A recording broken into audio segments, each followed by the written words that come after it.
हरिः ओम् श्री सद्गुरु परमात्मने नमः। ओम श्री कृष्ण परब्रह्मणे नमः। ओम गुरुर्ब्रह्मा गुरुर्विष्णुः गुरुर्देवो महेश्वरः गुरुः साक्षात् परब्रह्म तस्मै श्री गुरवे नमः। ओम श्री गुरुभ्यो नमः। यस्य प्रसादादहमेव सर्वं मय्येव सर्वं परिकल्पितं च इत्थं विजानामि सदात्मरूपं तस्याङ्घ्रिपद्मं प्रणतोऽस्मि नित्यं ब्रह्मानन्दं परमसुखदं केवलं ज्ञानमूर्तिं द्वन्द्वातीतं गगनसदृशं तत्त्वमस्यादिलक्ष्यम् एकं नित्यं विमलमचलं सर्वदी साक्षिभूतं भावातीतं त्रिगुणरहितं సద్గురుం తం నమామి. నమో గురుదేవ. ఈరోజు మనం భగవద్గీత యందు 4వ అధ్యాయము జ్ఞానయోగం. శ్రీకృష్ణ పరమాత్మ ఈ దేహం నువ్వు కాదు అనేటటువంటి జ్ఞానం తెలుసుకొని మీరందరూ కూడా మీ యొక్క చిత్తమును శుద్ధి చేసుకోవడానికి ప్రయత్నం చేయండి. పురుషార్థములలో చివరిదైనటువంటి మోక్షమును పొందడం అంటే ఈ దేహం అనేటటువంటి బంధములో నుంచి విడిబడి మీరు స్వతంత్రులు కావడానికి ప్రతి ఒక్కరూ ప్రయత్నం చెయ్యమని కృష్ణ పరమాత్మ చెప్తున్నారు. మనమందరము కూడా అంటే మన భారతదేశం పరాయి దేశం వాళ్ళు మన భారతదేశాన్ని ఆక్రమించారండి. అలా ఆక్రమించినప్పుడు ఎంతో మంది చేసినటువంటి గొప్ప గొప్ప త్యాగాల వలన మనం ఈ రోజుకి స్వతంత్రతను సంపాదించుకొని మనల్ని మనం పరిపాలించుకుంటూ ఉన్నాం. ఈ విషయం అందరికీ తెలిసినటువంటి సత్యమే. కృష్ణ పరమాత్మ అంటున్నారు, దేహ సంబంధమైనటువంటి పోరాటాలన్నింటికంటే కూడా మిమ్మల్ని మీరు విడిపించుకునేటటువంటి ప్రయత్నం గొప్ప ఫలితాన్ని ఇస్తుందంటున్నారు కృష్ణ పరమాత్మ. మీరు దేవాలయానికి వెళ్ళాలా వెళ్ళకూడదా అనేటటువంటి విషయంలో ప్రతి ఒక్కరూ అర్థం చేసుకోవాలి. జ్ఞానము తెలియక పూర్వము అంటే మీరెవరో మీకు తెలియక పూర్వము అంటే మనమందరం మీరెవరు అని అంటే ఈ శరీరమే అనే భావన, మేం పలానా కులము అని చెప్పేసి దేహ సంబంధమైన విషయాల సమాహారంతో జీవిస్తున్నప్పుడు దేవాలయానికి దేనికోసం వెళ్తామంటే కోరికల కోసం వెళ్తాం. అంటే కోరికలను తీర్చమని అడుగుతాం. కృష్ణ పరమాత్మ దానికి సమాధానం చెప్పారు. 7వ అధ్యాయం 20వ శ్లోకంలో చెప్పారనమాట. కామైస్తైస్తై హృతజ్ఞానాః ప్రపద్యంతే అన్యదేవతాః తం తం నియమమాస్తాయ ప్రకృత్యా నియతా స్వయా అన్నారు. అంటే ఏంటంటే మనమందరము కూడా ఏం చేస్తున్నాం, ఈ దేహానికి సంబంధించినటువంటి ఏదైతే సమస్యలు ఉంటాయో ఆ సమస్యలను తీర్చమని మనం ఏదో ఒక రూపాన్ని ఆశ్రయిస్తాం. అంటే ఏదో ఒక రూపంలో ఉన్న భగవంతుణ్ణి ఆశ్రయిస్తాం. ఎందుకు ఆశ్రయిస్తారు అంటే కోరికల చేత అపహరించబడిన మనస్సు అన్నారు. అంటే మనమందరము అంటే మన మనసు ఎప్పుడు దేని గురించి ఆలోచిస్తుంది? ఈ జీవుణ్ణి విడుదల చేయించడం గురించి ఆలోచిస్తుందా, దేహ సంబంధమైన సమస్యల నుండి గట్టెక్కడానికి ప్రయత్నం చేస్తుందా? ఇక్కడ మూలం ఎక్కడుంది? మనస్సులో ఉందండి. ఇప్పుడు ఒక కుటుంబంలో భర్త, భార్య, పిల్లలు. భర్త పిల్లల్ని తీర్చిదిద్దగలిగిన శక్తి ఎవరికి ఉంటుంది? మాతృమూర్తికి భగవంతుడు ప్రసాదించారు. భార్య గనక భర్త చెప్పినట్టుగా వినగలిగినటువంటి స్థితి ఉందనుకోండి, అప్పుడు ఆ కుటుంబంలో సమస్యలు లేకుండా ఉంటాయి. మొదటిది. ఇప్పుడు ఆ భార్య భర్తకు అనుకూలంగా ఉన్నప్పుడు ఆ భర్త తెచ్చిన సంపాదన చేత పిల్లల్ని పెంచడంలో ఏ మాత్రము ఇబ్బంది లేకుండా అంటే ఎన్ని కష్టాలున్నా పిల్లలను పెంచటంలో తండ్రి మీద ఏనాడు కోపం రాకుండా పిల్లలు అడుగుతారు, అమ్మ మా ఫ్రెండ్స్ అందరూ కూడా చాలా ఖరీదైన బట్టలు వేసుకుంటారు, రోజు రకరకాలైన తినుబండారాలను తెచ్చుకుంటారు. మరి నువ్వు మాకివన్నీ ఎందుకు ఇవ్వవమ్మా? మా నాన్నగారు మరి నాకివన్నీ ఎందుకు తీసుకురారు అన్నప్పుడు, మరి భర్తని అర్థం చేసుకునేటటువంటి భార్య అయితే తండ్రి యొక్క గొప్పతనాన్నే చెప్తుంది. ఇంకా తమకు ఏదైతే లేదని పిల్లలు బాధపడుతున్నారో, ఆ లేని దానిని కూడా వాళ్ళంతట వాళ్ళు ఆ కోరిక నుంచి విరమించుకునేలాగా చక్కటి సమాధానం చెప్తూ ఏం చేస్తుంది? పిల్లలను చక్కగా పోషిస్తుంది. అంటే ఇక్కడ ఎవరి మీద ఆధారపడింది? తల్లి మీద ఆధారపడింది. ఇంటి భార్య మీద ఆధారపడింది. అందుకే ఎంతటి సన్యాసము స్వీకరించిన వాళ్ళైనా తల్లి గనక ఆ పిల్లవాడిని చూడటానికొచ్చిందనుకోండి. ఉదాహరణకి శంకరాచార్యుల వారు సన్యాసం స్వీకరించారు. ఎప్పుడైనా తల్లి కొడుకుని చూడాలి అనుకుంటే చెప్తాడు వెళ్ళేటప్పుడు. అమ్మా మీరెప్పుడైనా నన్ను చూడాలనుకుంటే ఒక్కసారి మనసులో స్మరణ చెయ్యండి. నేను మీ దగ్గరకొచ్చేస్తానమ్మా అని చెప్పారు.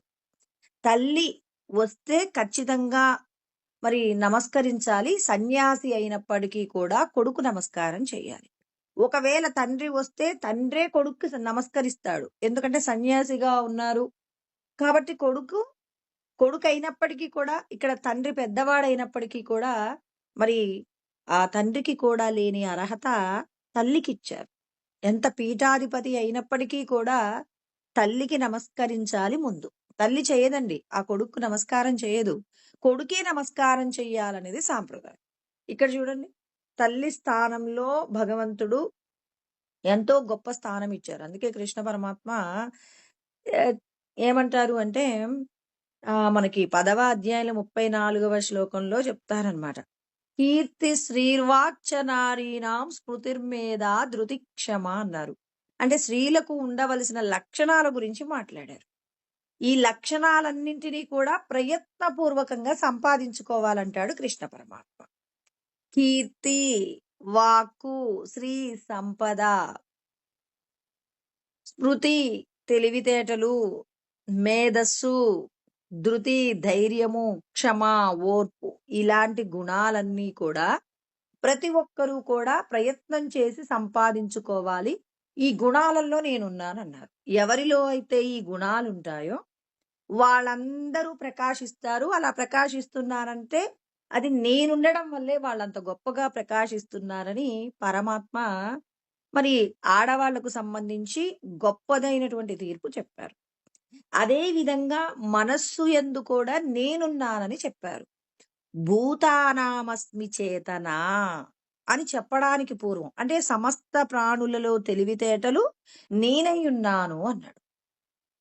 మరి ఇంద్రియానాం మనశ్చాస్మి.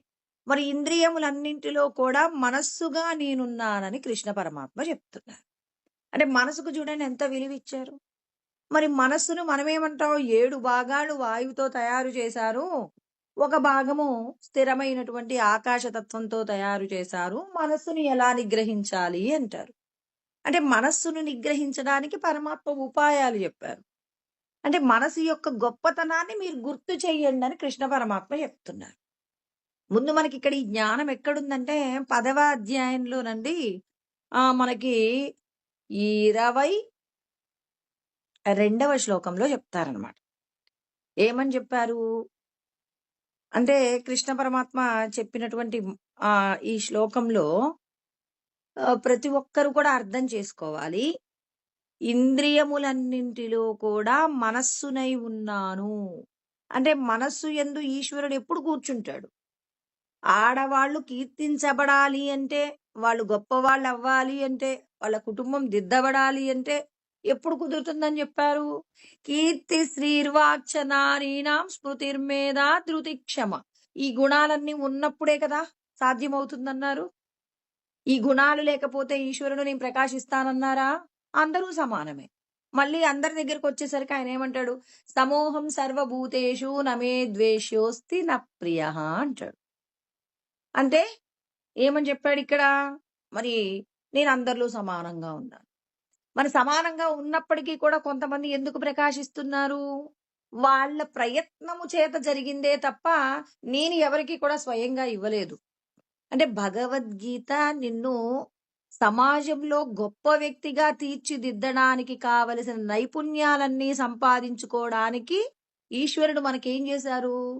ఒక గొప్ప గ్రంథాన్ని మనకందించారు. మనందరికీ కూడా మాన్యువల్. అంటే ఈ శరీరం ఒక మెషిన్ అయినప్పుడు, ఈ మెషిన్‌ని నడపడానికి ఒక మాన్యువల్ కూడా ఉంటుంది. ఆ మాన్యువల్ ఏంటి అంటే భగవద్గీత. ఎవరైతే భగవద్గీతను బాగా అధ్యయనం చేస్తారో, చేసిన వాళ్ళందరూ గొప్పవాళ్ళవుతారా? ఆచరిస్తే గొప్పవాళ్ళవుతారు. గీత వచ్చినంత మాత్రాన గొప్పవాళ్ళేం కాదండి. గీతలో ఉన్న విషయాలన్నీ అధ్యయనం చేసి, ఆచరించి, తనను తాను దిద్దుకుంటూ, తన చుట్టూ ఉన్న వాళ్ళని దిద్దే ప్రయత్నం చేసినప్పుడు కదా నువ్వు గొప్పవారివయ్యేది. కేవలం భగవద్గీతొస్తే గొప్పవాళ్ళవుతారా? అందరికంటే కాస్త నీకు శ్రేష్ఠత ఉండవచ్చేమో కానీ, ఆచరణ లేకుండా మాత్రం నీకు కీర్తి ప్రతిష్టలు రావు.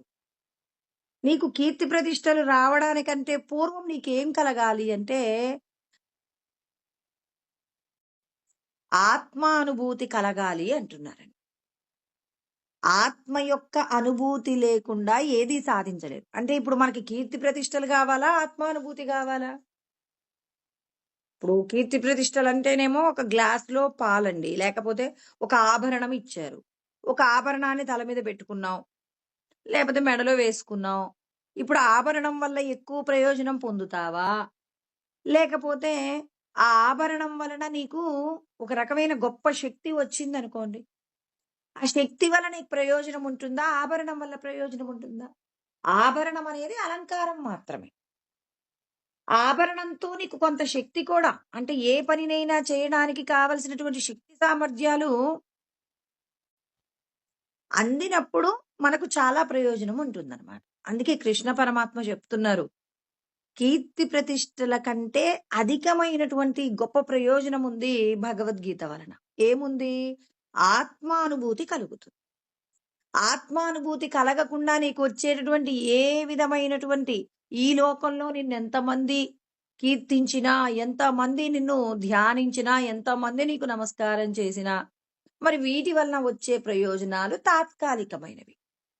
అల్పమైన ప్రయోజనం కోసం కర్మ చేస్తావా? అధికమైన విషయాల కోసం కర్మ చేస్తావా? అంటే, ఈ శరీరంతో జీవించేది మనం కొద్ది రోజులే కాబట్టి, కొద్ది రోజులు అనుభవించే సుఖాల కంటే శాశ్వతమైన సుఖాల కోసం, ఇక్కడ మనం అనుభవించే సుఖాలను త్యాగం చేయడానికి ఎవరైతే నిరంతరం సాధన చేస్తారో, అలాంటి వారికి శాశ్వత ఆనందాన్ని ఇస్తానంటాడు పరమాత్మ. అంటే ప్రతి క్షణం భగవంతుడు మనందరికీ ఏమిస్తానంటున్నాడు? శాశ్వతమైన ఆనందం ఇస్తాను, బ్రహ్మానందాన్ని ఇస్తానంటున్నారు. మరి బ్రహ్మానందం పొందాలంటే ఏం చేయాలి? ఇప్పుడు నేను ఒక వరి పొలం వేద్దామనుకున్నాను. వరి పొలం వేద్దామనుకోని విత్తనాలన్నీ తెచ్చిపెట్టుకున్నానండి. మరి విత్తనాలు తెచ్చిపెట్టుకున్నప్పుడు పొలం లేదా అంటే పొలం గూడా ఉంది. మరి ఇప్పుడు ఈ పొలం ఉంది, విత్తనాలున్నాయి. కానీ పంట ఇప్పుడు నేను ఒక 2 బస్తాలు విత్తనాలు తెచ్చుకున్నాను. ఓ 2 ఎకరాల పొలం ఉంది. ఇప్పుడు దీనితో నేను ఒక ఏమంటారు? ఒక 100 బస్తాలు ధాన్యం పండించాలనుకుంటున్నాను. విత్తనాలున్నాయి, పొలముంది. కానీ ఇక్కడ నేనేం చేయాలి? ఎవరైనా ఏమంటారు? ఈ మాత్రం తెలీదా? పొలాన్ని చదును చేయాలి. అందులో ఉన్నటువంటి ఏదైతే పనికిరాని ఆహ్, గడ్డి, తర్వాత అందులో ఉన్నటువంటి రాళ్ళు ఇవన్నీ కూడా తీసేయాలి. పొలాన్ని చదును చేయాలి. అందులో విత్తనాలు వేయాలి. తర్వాత దానికి పోషణ చేయాలి. అప్పుడు పంట చేతికొస్తుంది అంటారు. అంటే దీనికి కొంత టైం పట్టిందా లేదా? కొంత సమయం పట్టింది. కొంత శ్రమ కూడా ఉంది. శ్రమ, సమయము, తర్వాత సంపద అన్నీ కలగలిసి ఉన్నాయండి. ఇది తెలుసు కదా మనందరికీ. కృష్ణ పరమాత్మ కూడా అంటారనమాట. జ్ఞానం అంటే ఇదే. ఈ శరీరమే నువ్వు. అంటే ఈ శరీరం ఏంటి? సాధన చేయడానికి ఆనుకూల్యత కలిగిన క్షేత్రం అన్నమాట. ఇదం శరీరం కౌంతేయ క్షేత్రమిత్యభిధీయతే. ఈ శరీరం క్షేత్రము. ఇప్పుడు లోపల సద్గురువు ఏం చేశారు? జ్ఞానబోధ చేశారు. నువ్వు ఈ శరీరం కాదండి. ఈ శరీరంలో ఉన్నటువంటి సత్య ఆత్మవే నువ్వు అన్నారు. ఇప్పుడు నేను ఈ శరీరాన్ని ఏం చేయాలి? ఇక్కడ వ్యవసాయం చేయడానికి భూమిని ఎలా అయితే మరి మనం దాన్ని దున్ని తర్వాత అందులో ఉన్నటువంటి వృధాగా ఉన్నటువంటి విషయాలన్నీ పక్కకు నెట్టేస్తే ఎలా అయితే భూమి చదునుగా మారిందో, అదే విధంగా ఈ శరీరంతో చేసే ప్రతి కర్మ కూడా శుద్ధంగా ఉండాలి. శుద్ధంగా ఉండడం అంటే భగవంతుడికి నచ్చినటువంటి కర్మలు చేయాలి. మరి భగవంతుడికి ఏ కర్మ నచ్చుతుంది? ఇక్కడ 2 కర్మల గురించి 2 కర్మ ఫలాలండి. 2 రకాల కర్మ ఫలాలేంటంటే ఆహ్, అదృష్టం ఒక వ్యక్తికి అదృష్టం ఉందండి. అదృష్టం ఎందుకొస్తుందండి? పూర్వజన్మల్లో ఒక వ్యక్తి ధనవంతుడిగా పుట్టాడండి. పుట్టినప్పుడు ఏమంటాం? వాడు అదృష్టం అండి. గొప్ప ఇంట్లో పుట్టాడండి అంటాం. అంటే అదృష్టం అంటే ఏంది? భగవంతుడు అతని ఏరి కోరి ఇచ్చాడా ఈ అదృష్టాన్ని? లేదు. పరమాత్మ ఏమని చెప్తున్న శాస్త్రం తెలిసినప్పుడు భగవంతుడిని నింద చేయకుండా ఉంటాం. లేకపోతే భగవంతుడిని నింద చేస్తాం. చిన్నప్పటి నుంచి నింద చేసిన వాళ్ళమే. ఎంతో మంది నింద చేస్తున్నప్పుడు విన్నవాళ్ళమే. భగవంతుడికి మా మీద దయ లేదండి. అందుకే మమ్మల్ని ఇలా పుట్టించాడు. కొంతమందిని చూడండి. పుట్టగానే ఐశ్వర్యవంతుల ఇంట్లో పుట్టిచ్చారు. వాళ్ళ అదృష్టమండి. మా దురదృష్టమండి. లేకపోతే మనం అదృష్టవంతులుగా మనం సంపదలతో ఉన్నాం. వేరొకడు దురదృష్టవంతుడండి. భగవంతుడి అనుగ్రహం నోచుకోలేదంటారు. పరమాత్మ అంటున్నారు, మీరు చేసిన కర్మల వల్లనే మీకు ఈ అదృష్ట దురదృష్టాలు. పూర్వజన్మల్లో గొప్పదైన సాధన చేశారు. ఎంతో మందికి దాన ధర్మాలు చేశారు. ఎన్నో రకాలైనటువంటి భగవంతుడికి ప్రీతికరమైన కర్మలన్నీ చేశారు. ఆ ఐశ్వర్యము చేత అంటే మనం కర్మల వలన చేసిన పుణ్యం అనే ఐశ్వర్యం ఎవరి ఖాతాలో ఉందో వాళ్ళకి భగవంతుడు ఏం చేశాడు? అదృష్టము చేత గొప్ప కులంలో పుట్టడం, సంపదలతో పుట్టడం, ఏ పని చేసినా గొప్పగా అందరి చేత కీర్తించబడేలాంటి తెలివితేటలు కూడా వచ్చాయి. ఎలా వచ్చాయి? చూడండి మనకు తెలిసిన జ్ఞానం ఎంత? మనం ఇక్కడే ఎందుకు పుట్టాం? మనం చేసిన కర్మలలో దోషం. మరి మనం ఇంత అదృష్టవంతులుగా, ఇంత ఐశ్వర్యవంతులుగా ఎందుకున్నాం? మనం పూర్వజన్మల్లో చేసిన పుణ్యాలు. మరి ఇప్పుడు పూర్వజన్మలలో మనం చేసిన కర్మల వల్ల వచ్చినటువంటి ఏదైతే ఫలితం ఉందో, దాని చేత సంతోషంగా జీవిస్తూ గడిపేద్దామా? ఈ జన్మ ప్రయత్నం చేత ఏదైనా చెయ్యాలా? ఇది ఆలోచించాలి. తల్లిదండ్రులు చాలా సంపద ఇచ్చారు. ఈ సంపదను వినియోగించుకుంటూ మనం ఏం చేయాలి? ఇంకా ఇంకా పెంచేలాంటి ప్రయత్నం చేయాలనుకుంటారు. ఎవరైతే తల్లిదండ్రులు ఇచ్చిన సంపదను పెంచుతారో వాళ్ళకి సమాజంలో గొప్ప పేరుంటుంది.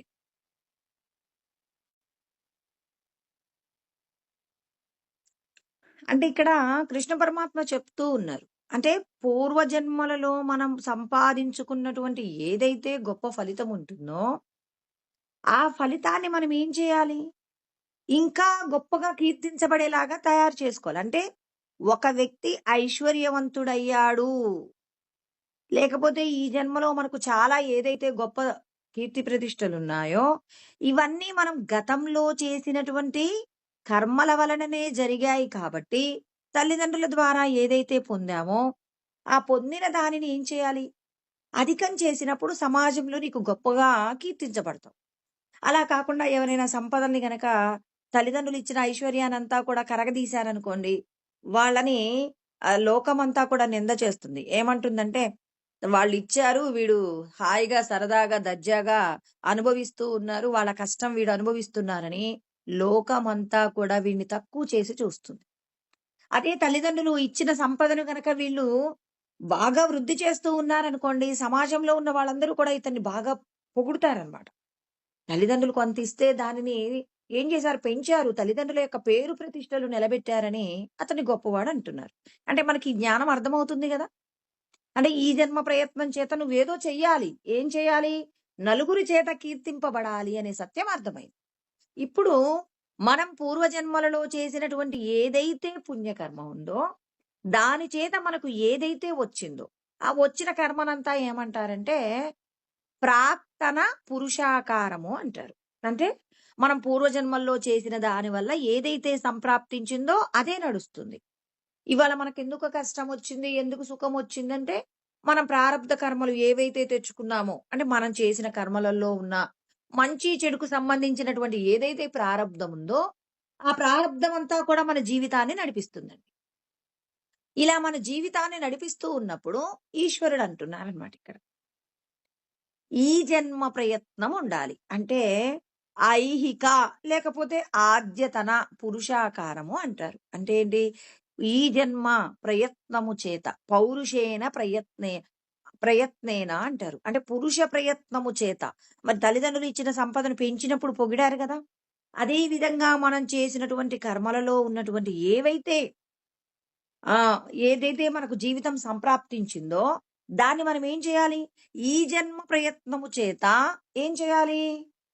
గొప్పదైన వస్తువును పొందడానికి ప్రయత్నం చేయాలి. ఎలాంటి వస్తువు? మరి చతుర్విధ పురుషార్థాలలో ధర్మార్థ కామముల గురించే ఆలోచిద్దామా? ధర్మార్థ కామ మోక్షములలో చిట్ట చివరిదైన మోక్షం పొందడం కోసం ఈ మూడింటిని వాడుకోవాలి. ధర్మము, అర్థము, కామము. అంటే కోరికలను దేని చేత ముడివేయాలి? మరి శాస్త్రము చేత ముడివేయాలి, ధర్మము చేత ముడివేయాలి. మనం అనుభవించేటటువంటి అర్థములు, ప్రయోజనాలు లక్ష్మీదేవిని అనుభవించాలంటే ధర్మంతో కూడి అనుభవించాలే తప్ప, నీకు పూర్వజన్మ ప్రయత్నం చేత వచ్చిన ఐశ్వర్యాన్ని నీకు నచ్చిన విధంగా ఖర్చు చేయకూడదు. ఒక వ్యక్తి తనకు పూర్వం చేసిన కర్మల చేత గొప్పవాడయ్యాడు. దాని చేత ఈ జన్మలో తనకున్న ఐశ్వర్యాన్ని చూసి, కులాన్ని చూసి, కీర్తి ప్రతిష్టని చూసి ఆల్రెడీ వీడు ఏ ప్రయత్నం చేయలేదండి. ఈ జన్మలో తల్లిదండ్రులు గొప్పవాళ్ళయ్యారు. వాళ్ళ పేరు ప్రతిష్టల చేత వీళ్ళందరూ ఊళ్ళో ఉన్న వాళ్ళందరూ గౌరవిస్తున్నారు. ఇక ఆ కీర్తి ప్రతిష్టలతోనే నువ్వు బ్రతుకుతావా? లేకపోతే తల్లిదండ్రులు ఎవరో పాపపు కర్మలు చేసేవాళ్ళు ఉన్నారనుకోండి. వాళ్ళ పిల్లలుగా జన్మించారు. మా తల్లిదండ్రులు పాపం చేశారని చెప్పేసి వీళ్ళు కూడా కృంగిపోతూనే జీవించాలా? ఒక వ్యక్తి తల్లిదండ్రులు చేసిన పుణ్యాలు అంటే వాళ్ళు చేసినటువంటి మంచి కర్మలు పిల్లలకు కీర్తి ప్రతిష్టలు. తల్లిదండ్రులు చేసిన పాపపు కర్మలు పిల్లలకు ఏమవుతుంది? అపకీర్తి. అబ్బా పలానా వాళ్ళ పిల్లలు మన ఇంటికి రానివ్వద్దు అంటారు. పిల్లలు స్కూల్‌కి వెళ్తే చెప్తారు, నాయనా ఎవరితో స్నేహం చేసినా పలానా వాళ్ళ పిల్లవాడు కూడా మీ క్లాస్ అనే విన్నాను. నువ్వైతే వాడితో మాట్లాడకు, వాడితో స్నేహం చెయ్యకు. ఒకవేళ స్కూల్లో నువ్వు మాట్లాడాల్సి వచ్చినా మన ఇంటి వరకు ఆ పిల్లవాడిని తీసుకురాబాకు నాన్న, వాళ్ళది మంచి కుటుంబం కాదు. అంతవరకు ఎందుకండి? ఒక అమ్మాయిని ఒక పురుషుడి ఇంటికి ఇవ్వాలి అనంటే అటు 7 తరాలు, ఇటు 7 తరాలు చూసిన తర్వాతనే ఇవ్వాలంటారు. ఆ కుటుంబంలో ఎవరైనా దోషములతో ఉన్నారు అంటే, లేదు లేదు మా పిల్ల నా ఇంట్లో ఐశ్వర్యం ఉందని ఇచ్చినా, ఆ వాళ్ళ వంశంలో ఎవరో పలానా పాపం చేశారట వాళ్ళ తాతగారు. ఆ పాపం వీళ్ళని ఈ రోజున కట్టి కుడిపేస్తుంది కాబట్టి, అలాంటి కుటుంబానికి మా పిల్లనివ్వము. ఐశ్వర్యం లేకపోయినా పర్వాలేదు. శాపగ్రస్తమైన కుటుంబానికి నా బిడ్డనివ్వనని మరి ఆలోచించే స్థితి మన సనాతనమైన సాంప్రదాయంలో ఉందండి. అంటే ఈ జన్మ ప్రయత్నం చేత మనం ఏం చేయాలి? మనకున్నటువంటి ఏదైతే కీర్తి ప్రతిష్టలు, మనం గొప్ప కుటుంబంలో పుట్టామనుకోండి సంతోషం. ఆ కీర్తి ప్రతిష్టలు ఇంకా ఇనుమడింప చేయాలి. ఒకవేళ మనం ఏదైనా దురదృష్టవంతుల కుటుంబంలో పుట్టామనుకోండి, ఇప్పుడు ఈ జన్మ ప్రయత్నం చేత దాన్నేం చేయాలి? తల్లిదండ్రులు చేసినటువంటి, ముత్తాతలు చేసినటువంటి ఏదైతే దోషము, పాపముందో ఈ జన్మ ప్రయత్నం చేత నువ్వేం చేయొచ్చు? కడిగేయొచ్చు అంటారు. చూడండి, ఇక్కడ మీరు చేసిన ప్రయత్నం, మీ పూర్వీకులు ఎవరైనా తెలిసో తెలియకో చేసినటువంటి పాపానికి ఈశ్వరుడు ఏమంటున్నారు? మీరు ప్రయత్నం చేసి మీ పెద్దవాళ్ళు ఎక్కడో పితృలోకాలలో కష్టపడుతూ ఉంటారు. వై వైతరణి అనేటటువంటి చీము రక్తం కలిగినటువంటి నదిలో వాడు ఎంతో కష్టపడుతుంటారు. ఈ జన్మలో నువ్వు గనక ధర్మంతో కూడినటువంటి కార్యాచరణ చేస్తే మాత్రం నీ పూర్వీకులు కూడా ఏమవుతారు? ఆ వైతరణి నది నుంచి బయటపడతారు. మొదటిది. ఇంకా అంటే మీ యొక్క 7 తరాలు మీ యొక్క పూర్వీకులను మీరేం చేయవచ్చు? రక్షించవచ్చు. 7 తరాలు. మీ తర్వాత రాబోయే 7 తరాలు కూడా రక్షింపబడతాయి. మీ ఒక్కరి ప్రయత్నం. ఎలాంటి ప్రయత్నం చేయాలి? భగవంతుడు చెప్పినటువంటి ధర్మాన్ని తెలుసుకొని, ఆ ధర్మంతో కూడిన కార్యాచరణ. నిజంగా వాళ్ళందరినీ విడిపించడానికి నేనెందుకు కష్టపడాలండి అంటే, భగవంతుడు అయన్నీ చెప్పలా. అసలు నువ్వెవ్వరి కోసం కష్టపడొద్దు. నీ కోసం నువ్వు కష్టపడు. ఈశ్వరుడు చెప్పేదేంటి? ఇక్కడ నువ్వు చేసిన దానికి, నువ్వు చేసే ప్రయత్నం వల్ల నీ కుటుంబానికి జరిగే మేలు పరమాత్మ చెప్తున్నారంటే, అసలైన మేలు నీకెక్కువ జరుగుతుందా? ఇతరులకెక్కువ జరుగుతుందా? అంటే నీకే ఎక్కువ జరుగుతుందండి. నువ్వు ఎన్నో లక్షల కోట్ల జన్మల నుంచి కూడా ఈ దేహం అనే పంజరంతో నువ్వు జీవిస్తూ ఉన్నావు.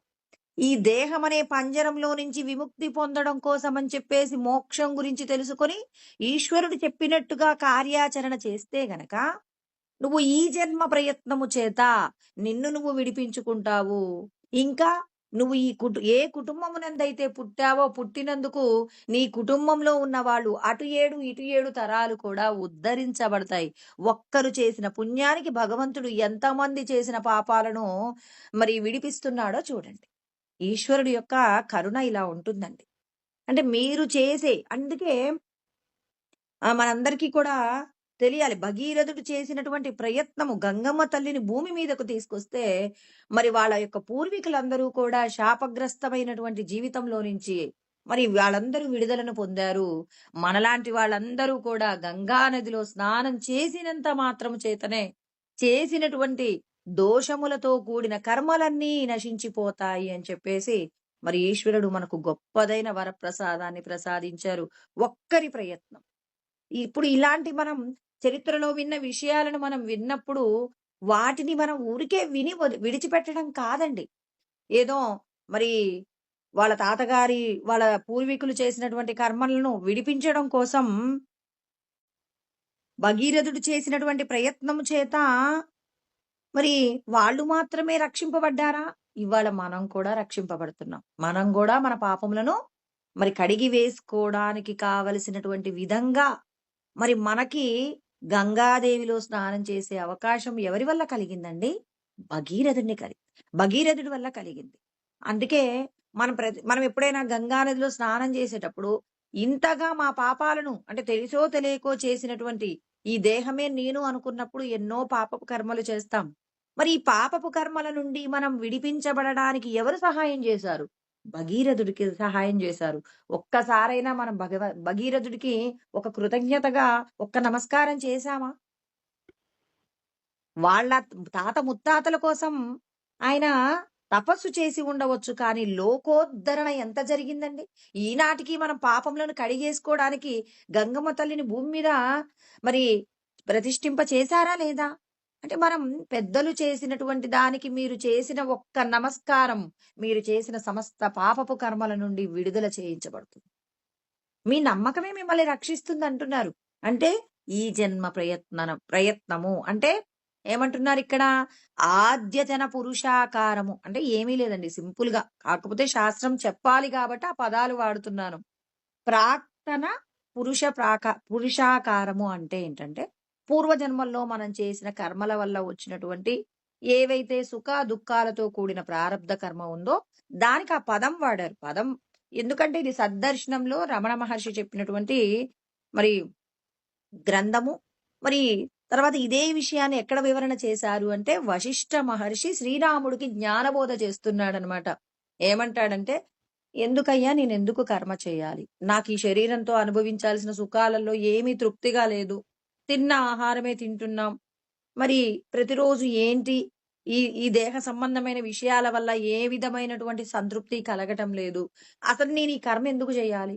నాకు ఈ రాజ్యము వద్దు. రాజ్యంలో ఉన్నటువంటి భోగ్య సంబంధమైన విషయాలు వద్దు అని చెప్పేసి ఆయనకు కలిగిన వైరాగ్యాన్ని మరి గురువులైనటువంటి వశిష్ఠుడు, తర్వాత మరక్కడ విశ్వామిత్రుడు, ఇంకా అనేక మంది గురువులున్నారు. వాళ్ళందరి సమక్షంలో తన విరక్తికి సంబంధించిన విషయాలన్నీ కూడా వెల్లడించుకున్నాడనమాట. అలా అన్నప్పుడు వశిష్ఠుడు సమాధానం చెప్పారనమాట. నాయనా, నువ్వు పూర్వజన్మల్లో చేసిన కర్మలే ఇవాళ నువ్వు ధనవంతుడుగా రాజ్యంతో ఉండడానికి మూలం. మరి ఈ జన్మ ప్రయత్నం చేత ఇక్కడున్న భోగములను అనుభవించటానికి కాదు నాయనా. ఇక్కడ నీకున్నటువంటి భోగములతో నీకిక్కడ ఏ కర్మ అయితే అప్పజెప్పారో ఆ కర్మను నువ్వు ఖచ్చితంగా చేసి తీరాలి. చేస్తే మరి నాకేంటి ప్రయోజనం? ఇప్పుడు నేను ఉద్యోగం చేసి డబ్బు సంపాదిస్తానండి. సంపాదించడం వల్ల ఏంటి ప్రయోజనం అంటే, భర్త, పిల్లలు అందరూ కూడా సుఖంగా ఉంటారు కదా! మరి ఈ ప్రయోజనం ఉంది కాబట్టి ఉద్యోగం చేస్తా. మరిక్కడ శ్రీరాముడు అంటున్నాడు, ఈ దేహ సంబంధమైన విషయాలు నాకొద్దండి. అసలు అవసరం లేదు. ఈ సంపదలు ఇయన్నీ నాకొద్దు.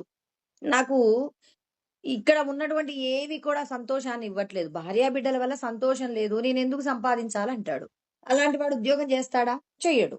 ఇక్కడ రాముడు కూడా అనే అంటున్నాడు.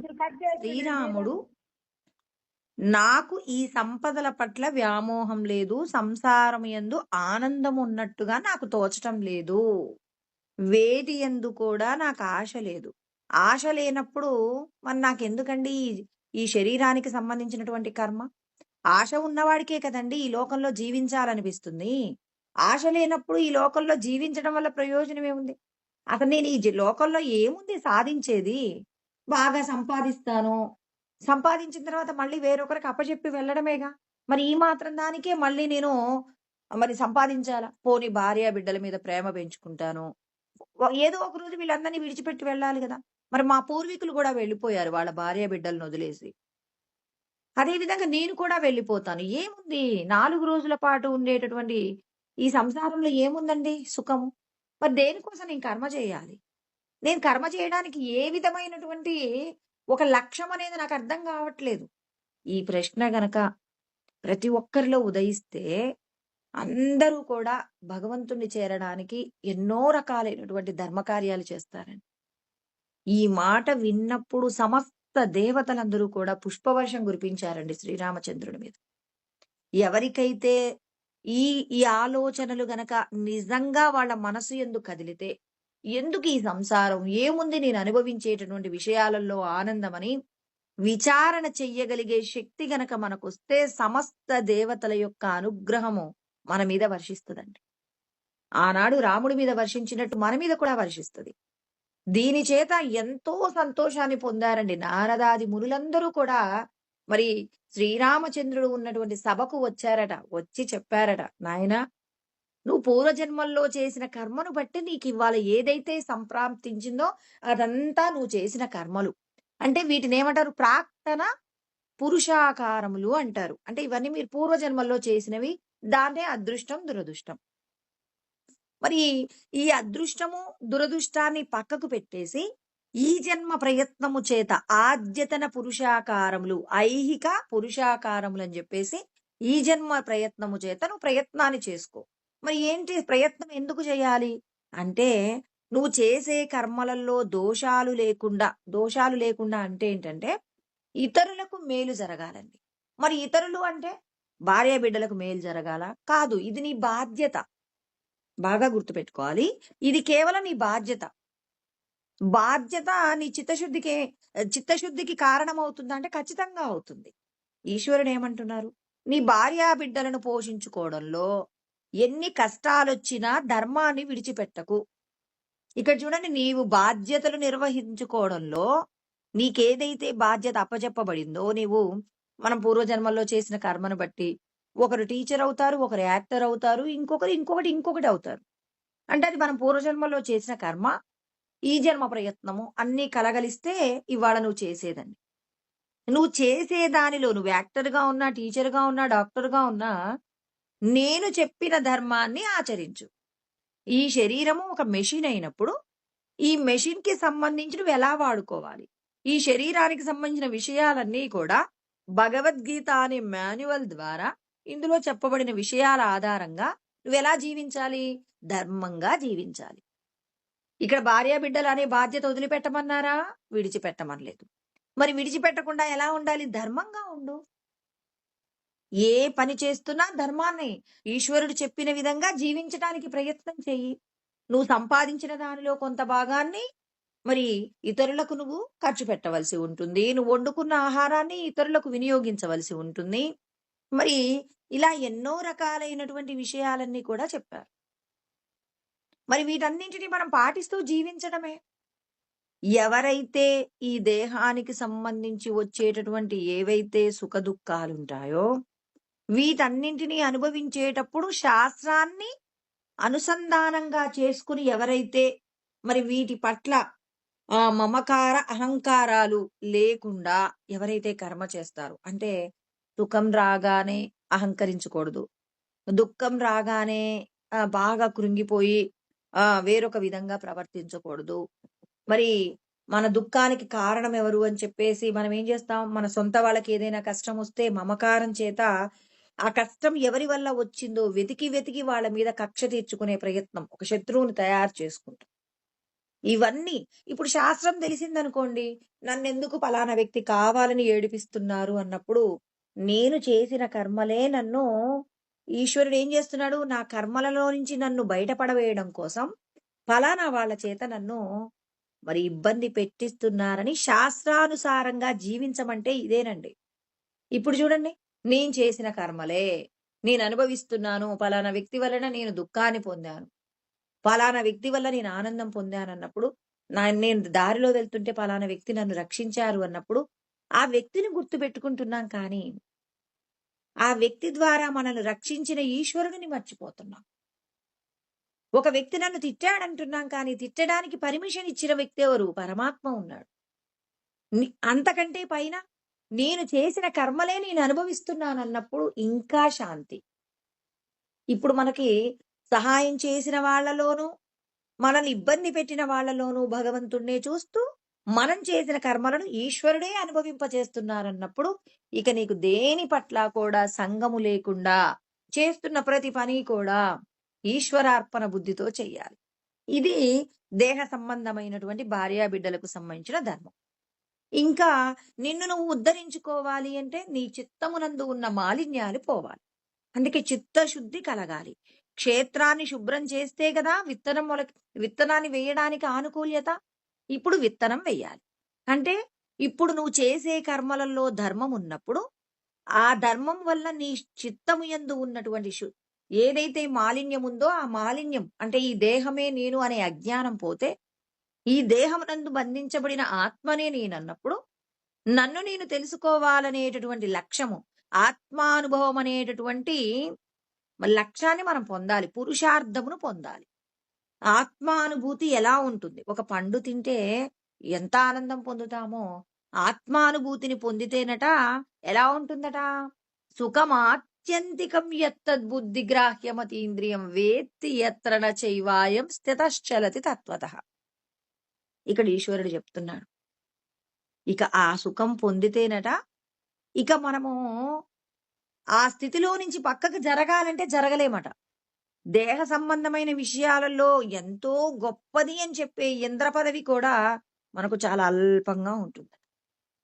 ఒక వ్యక్తి వచ్చి నిన్ను చంపేస్తారు అన్నప్పటికీ కూడా ఆ విషయానికి చిన్న ఇబ్బంది కూడా పడడట. కావాలా ఈ శరీరం తీసుకో. శంకరాచార్యుల వారిని ఒక వ్యక్తి వచ్చి అడిగాడట, స్వామి నాకు మీ శరీరం మీ తల కావాలండి అన్నారట. శ్రీశైలంలోనండి ఈ సంఘటన జరిగింది. అంటే తీసుకో అన్నాడట. కాకపోతే ఇప్పుడొద్దు. మా శిష్యులు పక్కనే ఉన్నప్పుడు నా శరీరంలో ఉన్న అవయవాన్ని తీసుకెళ్తానంటే వాళ్ళు ఒప్పుకోరు. వాళ్ళు పొద్దునే సంధ్యావందనానికి వెళ్తారు.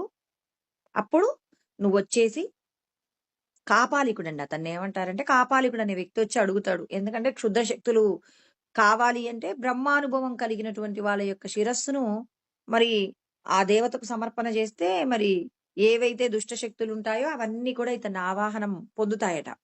అందుకని చెప్పేసి తాను మాత్రమే స్వార్థంతో సంతోషంగా ఉండడం కోసం, లోకాన్ని ఇబ్బంది పెట్టేటటువంటి దుష్ట శక్తుల్ని కైవసం చేసుకోవడం కోసం బ్రహ్మజ్ఞాని అయినటువంటి శంకరాచార్యుల వారి యొక్క శిరస్సు కోరుకుంటే, బ్రహ్మానుభవం పొందిన వాళ్ళకి ఈ శిరస్సు ఏమాత్రము కూడా విలువలేందండి. ఈ శరీరం మొత్తం కూడా విలువలేంది. అది ఎప్పుడెప్పుడు విడిచిపెడదామా, ఈ తొడుగుని పాము కుబుసం విడిచిపెట్టినట్టుగా ఎప్పుడెప్పుడు ఈ శరీరాన్ని విడిచిపెట్టి హాయిగా ఉందామా అని వాళ్ళు ఎదురు చూస్తుంటారు. గురువు శరీరంతో ఉండడం వల్ల ఎవరికి ప్రయోజనం? శిష్యులకు ప్రయోజనం.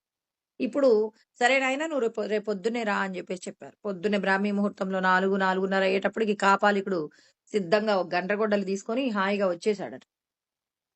వీళ్ళ శిష్యులందరూ కూడా నదీ స్నానానికి వెళ్లి సంధ్యావందన కార్యక్రమాలు పూర్తి చేసుకుందామని వెళ్ళిపోయారు. వెంటనే పద్మపాదుల వారికి మా గురువు గారికి ఏదో జరగబోతుంది అని చెప్పేసి ఒక శంక కలిగిందట. ఆయన నారసింహ ఆ ఉపాసన చేసి ఉన్నాడనమాట. వెంటనే నరసింహస్వామిని వేడుకున్నాడట. మా గురువు గారికి ఏదో జరగబోతుందని చెప్పేసి నాకు శంక కలుగుతుందండి, మీరే రక్షించాలి అని చెప్పేసి తాను నారసింహ మంత్రం ద్వారా ఏదైతే సంపాదించినటువంటి స్థితి ఉందో మరి ఆ మంత్ర శక్తిని తాను ప్రయోగించినప్పుడు ఎక్కడి నుంచి వచ్చిందో ఒక పెద్ద సింహం వచ్చేసి ఆ కాపాలికుడిని చంపేసిందట. అంటే శంకరాచార్యుల వారి యొక్క శరీరంతో ఆయన ఉండడానికి మరి ఈశ్వరుడు మరి ఆ రూపంలో అలా సహాయం చేశారు.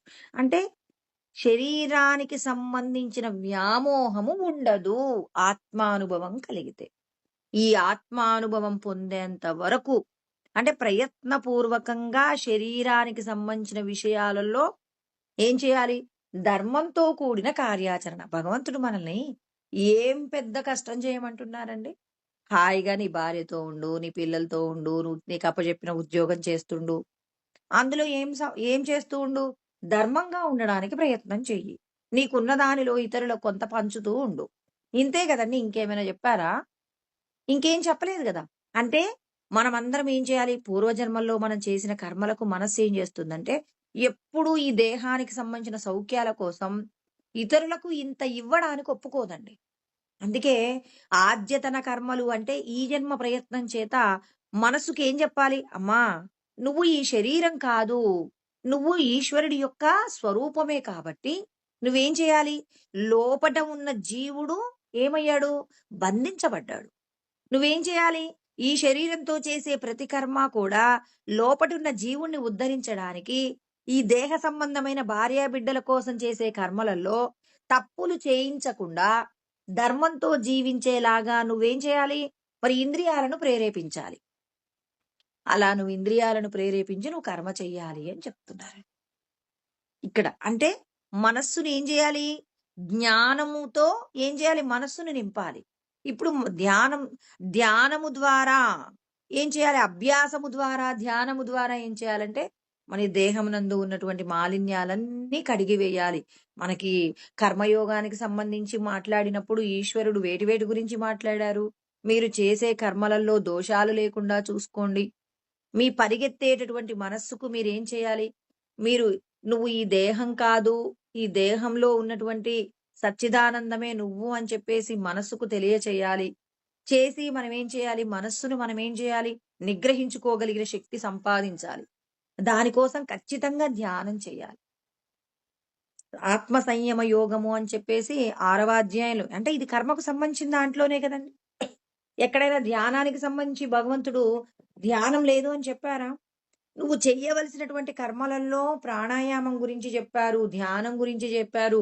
నువ్వు చేసేటటువంటి కర్మలలో ఉన్న దోషం పోగొట్టుకోవాలంటే ధర్మంతో కూడిన జీవన విధానం ఉండాలన్నారు. నువ్వు సంపాదించుకున్న దానిలో ఇతరులకు కొంచెం పెట్టాలన్నారు. ఎన్ని విషయాలు చెప్తున్నారో చూడండి. ఎన్ని రకాల యజ్ఞాలు చెప్పారో చూడండి. అంటే కర్మ షట్కము అంటే ఎన్ని విషయాలు చెప్పారో చూడండి.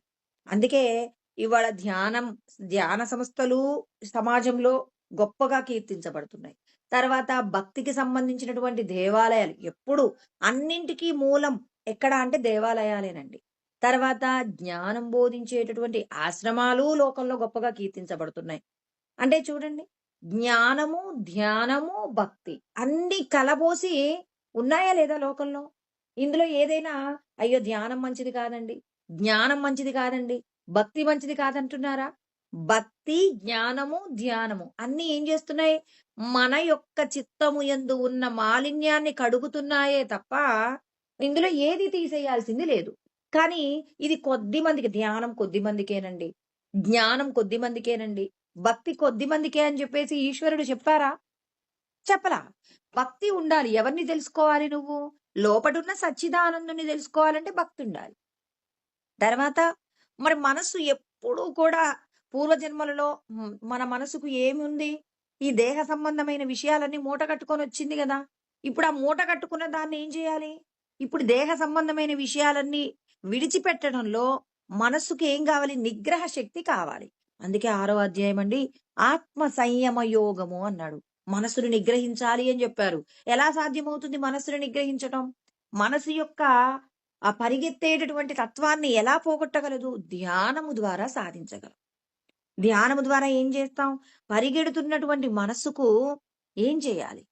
ఒక చోట కూర్చోబెట్టి దాన్నేం చేయాలి? లోపట ఉన్న సచ్చిదానందాన్ని చూడడానికి ప్రయత్నం చేయాలి. ఇప్పుడు కేవలం ధ్యానం నిలబడుతుందా? ఆ రమణులంటారండి, మీరందరూ నేనెవరు అని చెప్పేసి లోపలికి తొంగి చూడండి అంటే ధ్యానంలో కూర్చోగానే ఏం గుర్తొస్తుంది? నిన్న తిన్న ఆహ్, పదార్థాలు గుర్తొస్తాయి. నిన్నెక్కడికెళ్ళామో గుర్తొస్తుంది. మనం చిన్నప్పుడు ఏం చేశామో గుర్తొస్తాయి. భవిష్యత్తులో మనం ఏం కావాలో గుర్తొస్తాయి. ఇవన్నీ ధ్యానంలో గుర్తొస్తాయి. ఇప్పుడు నువ్వు అవన్నీ పక్కకి సరిపి మరి లోపటున్నటువంటి ఆత్మను చూడాలంటే నీకేముండాలి? జ్ఞానం ఉండాలి. జ్ఞానం ఏముండాలి? నువ్వు ఈ శరీరం కాదు, ఆత్మవనేటటువంటి జ్ఞానం ఉండాలి. ఈ జ్ఞానం లేకుండా ధ్యానము ఏమాత్రం నిన్ను కాపాడుతుంది? ఇక్కడ జ్ఞానము, ధ్యానము, భక్తి అన్నీ కలబోసి ఉండాలి. ఇప్పుడు మనము అం పాలు తాగాలనుకోండి, చక్కగా అందులో కాస్త పంచదార వేసి గోరువెచ్చగా ఉన్నప్పుడు మనం తాగామనుకోండి ఎంత రుచిగా ఉంటాయి. ఉత్త పాలు తాగమనండి. అయి అంత పెద్ద రుచిగా అనిపించదు. తర్వాత కేవలం పంచదార మాత్రమే తినండి. కానీ పాలు, పంచదార కలబోసి గోరువెచ్చగా ఉన్నప్పుడు తాగితే మరి ఆ ఆనందం ఎలా ఉంటుంది? అదే విధంగా భగవంతుడి మీద భక్తి ఏం చేయాలి? ఆ భక్తి, ఈశ్వరుడంటే ఎవరో తెలుసుకొని, ఆ ఈశ్వరుడి కోసం మనమెందుకు ప్రయత్నం చేయాలి? లోపడున్న సచ్చిదానందమే అసలైనటువంటి నీ స్వరూపం అని తెలుసుకొని, నువ్వేం చేయాలి? ధ్యానమునందు కూర్చున్నప్పుడు, ఆ ధ్యానమునందు నీ మనస్సు కాస్త తేలిక పడుతుందని.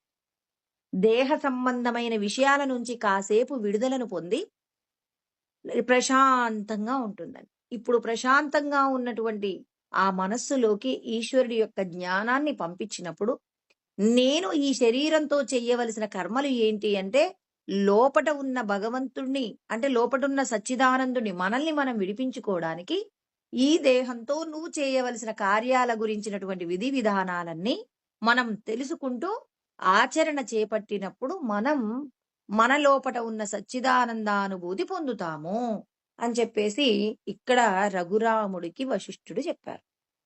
అంటే మనం మన మనసెప్పుడు ఏం చేస్తుందంటే, గడిచిపోయినటువంటి విషయాలలో ఉన్నటువంటి ఆ విషయాల గురించే ఆలోచిస్తుంది.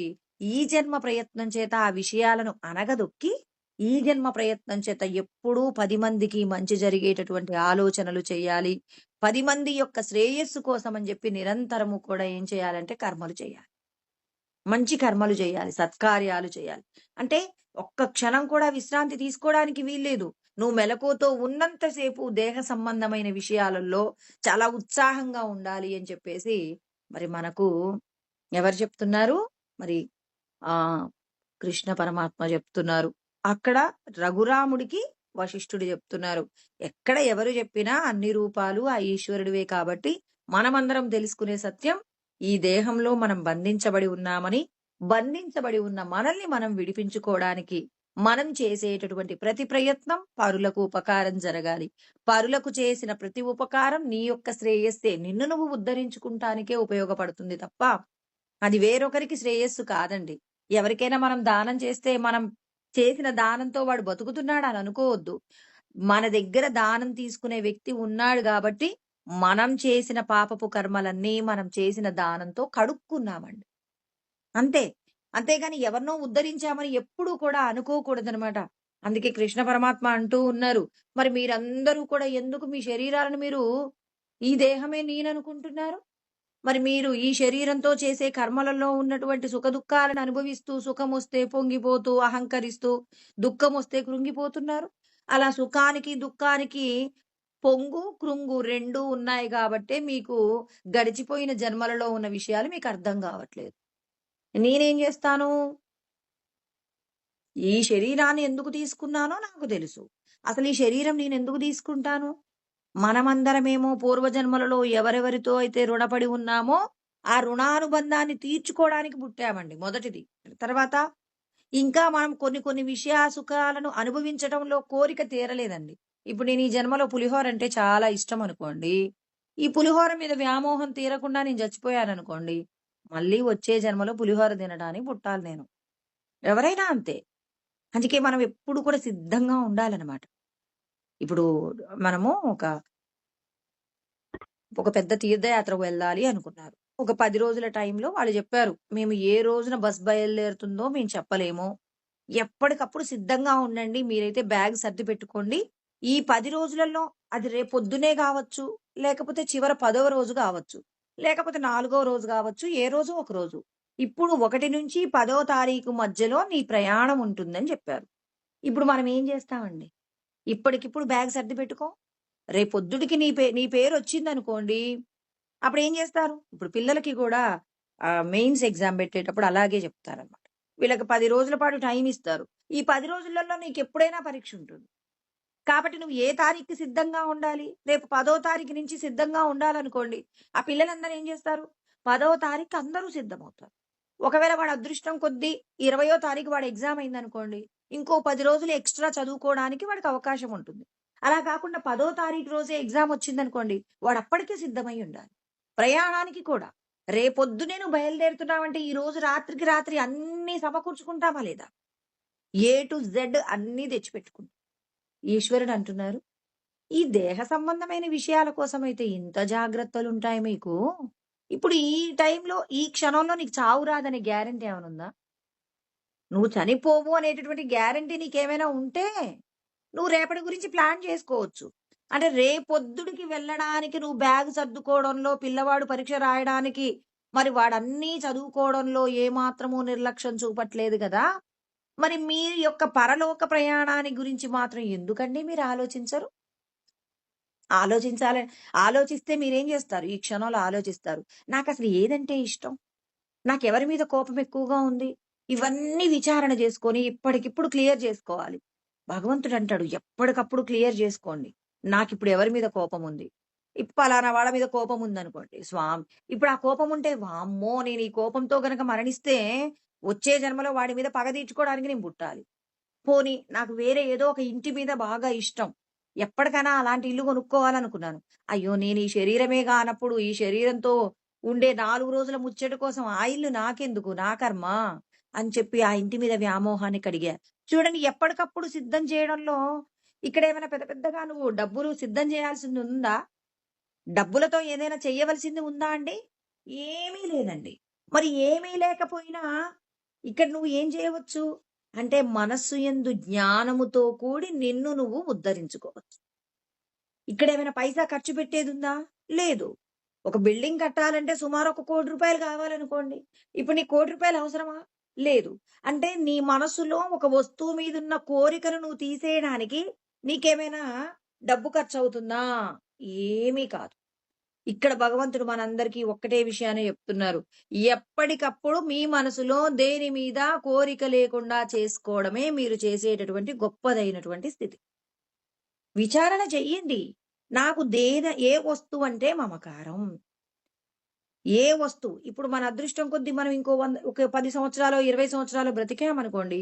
మరి పిల్లవాడు పరీక్ష 10వ తారీఖు రాయవలసింది 20వ తారీఖు రాయవలసి వస్తే అది వాడు అదృష్టంగా భావిస్తాడు. అదే విధంగా ఇక్కడ మన యొక్క ఆయు ప్రమాణం కూడా ఒక 10 సంవత్సరాలో, 20 సంవత్సరాలో మన అదృష్టం కొద్దీ పెరిగిందనుకోండి. ఇంకా సాధన చేసుకోవడానికి మన చిత్తమునందున్న మాలిన్యాన్ని కడుక్కోవడానికి ఇంకా మనకు ఈశ్వరుడు అవకాశం ఇచ్చారని. కానీ ఎప్పటికప్పుడు ఎలా ఉండాలి? ప్రయాణానికి సిద్ధంగా ఉండాలి. వస్తువులు సమకూర్చుకోవాలి. ఇక్కడేమైనా బ్యాగులు తీసుకెళ్ళేదుందా మనం? ఏ బ్యాగులు తీసుకెళ్ళేది లేదండి. ఇక్కడ మనం చేసేదేంటి? ఎప్పటికప్పుడు జ్ఞానంతో విచారణ చేస్తూ దేని మీద కోరిక లేకుండా చేసుకోండి. ఒక వ్యక్తి మీద పగ వద్దు. ఒక వ్యక్తి మీద ప్రేమ వద్దు. ప్రేమ తర్వాత ఇక కోపము ఇవేవీ లేకుండా నిస్సంగంగా కర్మ చేయండి. ఆ కర్మయే మిమ్మల్ని కాపాడుతుందని ఎప్పటికప్పుడు మిమ్మల్ని సిద్ధంగా ఉండమంటున్నారు ఈశ్వరుడు. అలా ఉంటే నువ్వు చేసే సాధనలో ఎప్పటికప్పుడు కూడా ఈ క్షణంలో నువ్వు ఒక పదార్థం తింటున్నావు. ఎంతో కొంత ఏదో ఒక చీమకో కొంత పదార్థాన్ని ఇప్పుడు మీరొక లడ్డూ ఇచ్చారండి ఎవరో. ఆ లడ్డూని మీరొక్కరే తినకుండా ఇప్పుడు మీరు తినేటప్పుడు కాసింత తీసి ఆ పక్కనున్నటువంటి గోడ పక్కనున్న చీమలకి వేశారనుకోండి. ఇప్పటికిప్పుడు మీ ప్రాణం పోయినా నువ్వు చేసిన పుణ్యం ఏదైతే ఉందో ఆ పుణ్యం నిన్ను రక్షిస్తుంది గదా! ఇలా చేసే ప్రతి పని ఎక్కడో ఒక పెళ్ళికెళ్లారు. ఆ పెళ్లిలో ఏం చేయాలి? మనస్ఫూర్తిగా ఆశీర్వాదం చేయండి. మీరు చేసిన ఆశీర్వాదం ఆ సమయంలో కాసేపటికి మీ ప్రాణం పోయినా, మనస్ఫూర్తిగా మీరు చేసిన ఆశీర్వాదం ఏదైతే ఉందో, అది మీరు చేసిన పాపపు కర్మలన్నీ కడిగేస్తుందండి. చూడండి మనం చేసిన మంచి మనల్ని రక్షిస్తుంది. మరి ఎప్పుడు చేస్తారు? నాకు చావు తెలిసినప్పుడు చేస్తానండి. ఎప్పుడు తెలుస్తుందండి? పిల్లవాడికి రాసే పరీక్ష పేపరే ఎప్పుడొస్తుందో తెలీదు. మరి ఈ శరీరానికి మరణం ఎప్పుడొస్తుందో ఎవరికి తెలుసు? నువ్వెన్ని పుణ్యాలు చేశావో, ఎన్ని పాపాలు చేశావో, ఎంతమందిని తిట్టావో, నువ్వు ఎంతగా బాగా తిని నీ ఆయుష్‌ని బాగా నిద్రపోయి నీ ఆయు ప్రమాణాన్ని తగ్గించుకున్నావో, నువ్వు అధికంగా మాట్లాడి నీ యొక్క ఆయు ప్రమాణాన్ని అవునండి. అధికంగా మాట్లాడితే శ్వాస ఖర్చవుతుంది. బాగా నిద్రపోతే శ్వాస ఖర్చవుతుంది. బాగా తింటే శ్వాస ఖర్చవుతుంది. మరి ఇన్ని నియమాలన్నీ పాటించకుండా నువ్వు చేసినటువంటి దాని వలన నువ్వెన్నో రకాలైనటువంటి విషయాల చేత నీ ఆయు ప్రమాణం పోగొట్టుకున్నావు. అసలు నువ్వెన్ని శ్వాసలు తెచ్చుకున్నావో ఎవరికి తెలుసు? నువ్వు 40 ఏండ్లు బతకాలనే ఆయుష్ తెచ్చుకున్నావేమో నీకేం తెలుసు? ఎవరి ఆయు ప్రమాణం ఎంతుంటుంది? ఇవాళ పుట్టినటువంటి పిల్లలు 10 రోజులకు చనిపోతున్నారు. సంవత్సరానికి చనిపోతున్నారు. 4 ఏండ్లకు చనిపోతున్నారు. మరి 100 సంవత్సరాలనిచ్చిన వాళ్ళు గూడా చనిపోకుండా ఈ భూమి మీద ఉన్నవాళ్ళు ఉన్నారు. మరి మనం ఎంత ఆయుష్ తెచ్చుకున్నామో ఎవరికి తెలుసు? మరి తెలియనప్పుడు నువ్వెలా ఉండాలి? ప్రయాణానికి సిద్ధంగా ఉండాలి సూట్‌కేస్ పట్టుకొని. ఎలాంటి సూట్‌కేసు? దేని మీద కోపం లేదు. దేని మీద ప్రేమ లేదు. అహంకార, మమకారాలేవీ లేకుండా ఎప్పుడూ సిద్ధం చేసుకొని ఖాళీగా కూర్చోవాలలా. ఇంకెప్పుడండి ఎప్పుడు పిలుస్తానని. ఎప్పటికప్పుడు భగవంతుడంటారు, "అసలు ఈ శరీరమే నువ్వు కాదు. ఈ బంధాలన్నీ నీవు కాదు. ఈ భూమి మీద నీకంటూ ఏదీ ఉండదు. ఈ శరీరం ఉన్నన్ని రోజులే ఇవన్నీ నీవి." అలా అని బాధ్యతలు విడిచిపెట్టమన్నాడా భగవంతుడు ఎక్కడైనా? విడిచిపెట్టమనలా. ఏది చేస్తున్నా అవతలి వారి యొక్క శ్రేయస్సు కోసం కర్మ చేయమంటున్నాడు. నువ్వెక్కడ నిల్చున్నావో అక్కడ అందరికీ మంచి జరగాలని ఒక ప్రార్థన జేసుకో. మీరు ఫంక్షన్‌కెళ్లారండి. అయ్యో! నన్నెవరు పలకరించటం లేదని బిక్క మొహంతో కూర్చోవడం గాకుండా, భగవంతుడా! ఇక్కడ ఎవరెవరైతే ఉన్నారో వాళ్ళందరికీ మంచి ఆనందం కలిగేలాగా మీరే ఆశీర్వాదం చెయ్యండి స్వామి అని జెప్పి, హాయిగా మీరొక మంచి ప్రార్థన చేస్తూ ఉండొచ్చు. ఆ ప్రార్థన చేయడం వల్ల ఆ ఫంక్షన్‌కో లేకపోతే మీరెళ్ళిన ప్రదేశంలో ఎవరైనా దుఃఖంతో ఉండవచ్చు. ఆ దుఃఖంతో ఉన్న వారికి ఈశ్వరుడు మనశ్శాంతిని ప్రసాదిస్తారు గదా! సమయాన్నెందుకు ఖాళీగా, అయ్యో! నన్నెవరు పలకరించట్లేదు. ఎవరైనా వస్తే బావుండు. ఏంటో ఇలా ఉండాల్సొచ్చింది నా కర్మ అని జెప్పేసి, ఆ నిస్సహాయతతో ఎందుకు మీ సమయాన్ని వృధా జేసుకుంటారు? సమయాన్ని ఎలా మనం వినియోగించుకోవాలి అనేది ఈశ్వరుడు శాస్త్రంలో నేర్పించారు. మీ యొక్క క్షణాలనన్నింటినీ కూడా అమృతమయంగా చేసుకోవడానికి ఈశ్వరుడు ఎన్నో ఉపాయాలు జెప్తారండి. ఆ ఉపాయాలన్నింటిని కూడా వాడుకుంటే, ఈ క్షణంలో మనకి మరణమొచ్చినా ఇబ్బంది లేదు. వేరొకరు కష్టంలో ఉన్నా, మనం వెళ్లి అక్కడున్నంత మాత్రం చేతనే, అక్కడ మీరు చేసినటువంటి ఏదైతే మనస్సులో అందరూ బాగుండాలి, అందరికీ ఆనందం కలగాలి, సంతోషం కలగాలి, దుఃఖాలన్నీ పోవాలని మీరు చేసిన ప్రార్థనుందో, వాళ్ళకున్నటువంటి కొండంత దుఃఖం మీరక్కడికి వెళ్లి చేసిన ప్రార్థనతో పోతుందండి. అది పోతుంది అది పోయింది, నా వల్ల పోయిందని ఎవరికీ తెలియాల్సిన అవసరం లేదు. లోపటున్న ఈశ్వరుడు గమనిస్తుంటారు. మీరివాళ పలానా వాళ్ళ యొక్క దుఃఖం పోగొట్టారు తెలుసా అని ఈశ్వరుడు నువ్వు ఈ క్షణంలో వెళ్ళిపోయినా నిన్నేం జేస్తాడు? మరి జీవన్ముక్తుడిగా మార్చడానికి గొప్పదైన శ్రేష్టమైన జన్మ కూడా ఇస్తాడు. ఈ జన్మలో జీవన్ముక్తులు కాలేకపోయినా.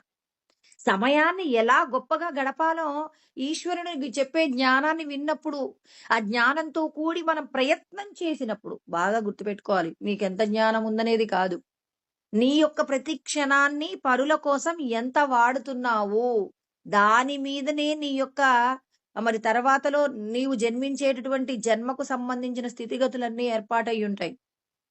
అయ్యో! నాకు శాస్త్రాలన్నీ తెలుసంటే, ఎవ్వరికీ భగవంతుడు శాస్త్రాలొచ్చినంత మాత్రాన ముక్తిని ప్రసాదించరండి. శాస్త్రాలతో పాటుగా అనుభవ జ్ఞానము, ఆచరణ ఉంటేనే ఈశ్వరుడి యొక్క అనుగ్రహం దొరుకుతుంది కానీ, శాస్త్రాలొచ్చినంత మాత్రాన ఈశ్వరుడేమి కిరీటం పెట్టి కూర్చోబెట్టడు. ఇవన్నీ పైపైన వచ్చేటటువంటి కీర్తి ప్రతిష్టలు, గొప్ప కిరీటాలు, తర్వాత ఏమంటారు నమస్కారాలు ఇవన్నీ అల్పమైనవి. అల్పమైన విషయాల కోసం ప్రయత్నం చేస్తూ అధిక ప్రయోజనం వచ్చేటటువంటి భగవంతుడిని విస్మరిస్తే మాత్రం మనం కోల్పోయేది ఎంత అంటే కొన్ని కోట్ల జన్మలలో చేసిన ప్రయత్నం చేత వచ్చిన మానవ జన్మ వృధాగా పోయింది అంటే నీకు సరియైన జ్ఞానము లేకపోవడమే. నీ యొక్క కర్మలలో శ్రేష్టత లేకపోవడమే అంటాడు ఈశ్వరుడు. అందుకే అంటున్నాడు, ఆయన ఏమంటున్నాడు? మరి మీరందరూ కూడా లోపటున్న అంతఃశత్రువులను జయించాలి. జయించడం గురించి మరి మనమందరం కూడా ఆలోచించాలన్నమాట. బహూని మే వ్యతీతాని జన్మాని తవ చార్జున. మనమందరం చాలా జన్మలు పొందాము అర్జున. అంటే మనందరికీ చెప్తున్నారు. మీరు మేము అందరం కూడా చాలా జన్మలు పొందాం. కాకపోతే మీరేమో కర్మఫలాలను అనుభవించడానికి పుట్టారు. నేనేమో నా అంతట నేను శరీరం తీసుకున్నాను. ఎందుకు తీసుకుంటాను? నేను లోకాన్ని ఉద్ధరించే ప్రయత్నంగానే నేను ఈ శరీరం తీసుకుంటాను తప్ప, నేను కర్మకు బద్ధుడనై కాదు. అంటే భగవంతుడు ఏమంటున్నారు? నేనేదో ఒక వస్తువు మీద కోరికతో నేను పుట్టట్లేదు. దానికోసమని చెప్పి మనకు 3వ అధ్యాయంలో చెప్పారండి. నైవ తస్య కృతేనార్ధో నా కృతేనేహ కశ్చన నచాస్య సర్వభూతేషు కచ్చితర్దవ్యపాశ్రయః అని మనకెక్కడ చెప్తారంటే 18వ శ్లోకం అండి 3వ అధ్యాయంలో చెప్తారు. అంటే అర్జున, నేను ఈ లోకంలో దేని వలన ప్రయోజనం పొందటం అంటే నేను ఒక కర్మ చేయడం వల్ల ప్రయోజనం, చెయ్యకపోవడం వల్ల నష్టము ఇవన్నీ ఏమీ లేవు. నచాస్య సర్వభూతేషు కచ్చితర్దవ్యపాశయః అంటే నేను ఏదైనా ఒక వస్తువును పొందడం వల్ల వచ్చేటటువంటి ప్రయోజనం కానీ, ఇతర ఇతర ప్రాణులకి నేను చేయవలసినటువంటి ఏదైనా అంటే ఇతర ఇతర ప్రాణుల నుంచి నేను పొందవలసింది ఏదీ కూడా లేదు. నేను కర్మ చేయకపోవడం వల్ల నష్టం లేదు. నేను ఏదైనా ఒక ప్రాణి నుంచి పొందవలసింది కూడా లేదు. అయినా నేను కర్మ చేస్తుంటాను. ఎందుకంటే చెప్పాడు గదండీ! ఎందుకు అంటే ఉత్సీదేయురిమే లోకాన కుర్యాం కర్మ చేదః శంకరస్య చ కర్తాస్యాం ఉపహన్యామిమ ప్రజాః అని 24వ శ్లోకంలో చెప్పారు. అంటే నేను గనక కర్మ చేసి ఎవరు అంటే యజ్జదాచరతి శ్రేష్ఠః తత్తదేవేతరో జనః అన్నాడు. శ్రేష్ఠులైన వాళ్ళు చేసిన కర్మను లోకమంతా అనుసరిస్తుంది కాబట్టి నేనేం చేస్తాను? లోకంలో ఉన్న వాళ్ళందరినీ ఉద్ధరించే ప్రయత్నంగా ధర్మంగా జీవించటం ఎలాగో నేను పుట్టి లోకానికి నేర్పిస్తుంటాను. ఒకవేళ నేను కర్మ చేయలేదనుకోండి, లోకమంతా భ్రష్టత్వాన్ని పొందుతుంది అన్నాడు. వాళ్ళందరూ కూడా పాపం చేయడానికి నేను హేతువవుతాను. అందుకే అందరూ కూడా సన్మార్గంలో ప్రయాణం చేయడానికి నేనే దేహాన్ని తీసుకొని కర్మ చేస్తానని 3వ అధ్యాయంలో ఇవన్నీ మనం చెప్పుకునే ఉన్నాం. ఈ విధంగా భగవంతుడు నీ కర్మ చేస్తానన్నాడు. అంటే గతంలో అందుకే ఒక్కొక్క భగవద్గీతలో ఉన్న ప్రతి విషయాన్ని విచారణ చేయాలి. మనకి 1, 2, 3 చూడండి, ఒక్కొక్క దానిలో ఉన్న విషయాలన్నీ పరమాత్మ ఆల్రెడీ చెప్పేశారు. మొదటి అధ్యాయంలో చెప్పబడిన విషయాలన్నీ 2వ అధ్యాయంలో ఇంకొంచెం వివరణ చేస్తారు. 2వ అధ్యాయంలో చెప్పబడిన విషయాలకు ఇంకా అర్థమయ్యేలాగా 3. ఇప్పుడు 3వ అధ్యాయంలో ఉన్న విషయాల యొక్క సమాహారం అంతా 4వ అధ్యాయంలో మేళవిస్తున్నారు. అంటే ఎక్కడా దేనిని మర్చిపోరండి. మొదటి అధ్యాయంలో ఈ 17 అధ్యాయాలకు సంబంధించిన విషయాలన్నీ ఉంటాయి. అంటే మీరు ఏ అధ్యాయాన్నైనా తీసుకోండి, మిగిలిన 17 అధ్యాయాలకు సంబంధించిన సారాంశం అంతా రంగరించి పోస్తారు. అందుకే భగవద్గీత మొత్తంగా అర్థమైందనుకోండి, అప్పుడు మాత్రమే ఈ సంసారంలోంచి బయటపడటానికి కావలసిన వివిధ విషయాలను ఇంకా విచారణ చేసే అవకాశం ఉంటుందన్నమాట. ఆయన చూడండి ఇంతకు ముందే చెప్పాడు. ఏమన్నాడు? నేను అన్నింటినీ నేనే నిర్వహించాను అన్నారు. నేనెందుకు కర్మ చేస్తాను? నేనెందుకు కర్మ చేయకుండా ఉంటే నష్టమేంటి? నేను కర్మ చేయకపోతే లోకం నష్టపోతుంది. అందుకే నేను కర్మ చేస్తాను. అంటే నేను పుట్టిన దాంట్లో ప్రయోజనం ఏంటి? మీరు పుట్టడంలో ప్రయోజనం ఏంటి? మీరేమో పూర్వజన్మకు సంబంధించిన విషయాలను అనుభవించడానికి పుట్టారు. అంటే పోయిన జన్మలో మీరు ఏదైతే కోరుకున్నారో కోరుకున్న దాన్ని అనుభవించడానికి పుట్టారు. నేను లోకము యొక్క శ్రేయస్సు కోసం నేను పుడుతున్నాను. అందుకే నేను ఏ జన్మలలో ఏ అవతారాలతో ఉన్నానో నాకు తెలుసు. మీకు తెలీదు. పూర్వజన్మలో మీరు ఏ రూపాలలో ఉన్నారో మీరెందుకు తెలుసుకోలేరు? లోపట ఉన్న విషయాలలో ఉన్నటువంటి గొప్పతనం మీకు తెలీదు. ఇంద్రియాలు చేసే పని తెలీదు. మనస్సు, బుద్ధి వీటి యొక్క గొప్పతనం తెలీదు. వీటన్నింటినీ నడిపించే ఆత్మ యొక్క జ్ఞానం మీకు లేదు. ఆత్మానుభూతి లేదు. కాబట్టి మీరందరూ కూడా పాపకర్మలు, పుణ్యకర్మలు అనుభవిస్తూ సంసారం అనే సాగరంలో కొట్టుకుపోతూనే ఉన్నారు అని చెప్పారు. ఇప్పుడు మళ్ళీ ఇంకా ఆయన వివరణ చేస్తున్నారన్నమాట. ఏమని చెప్తున్నారు? మరి నా జన్మ గురించి మీ అందరికీ తెలియాలి కదా, జాగ్రత్తగా వినమంటాడనమాట కృష్ణ పరమాత్మ. ఇక్కడ నేను ఎందుకు శరీరం తీసుకుంటాను, మీరెందుకు శరీరం తీసుకుంటారు, ఈ రెండింటి మధ్యలో ఉన్నటువంటి విషయాలు మనకు అర్థం కావాలి. పరమాత్మ మనందరికీ కూడా అండి 7వ నెలలో ఒక్క మనిషికి మాత్రమేనట 7వ నెలలోనే మనకు పూర్వజన్మ యొక్క స్మృతి కలుగుతుందట.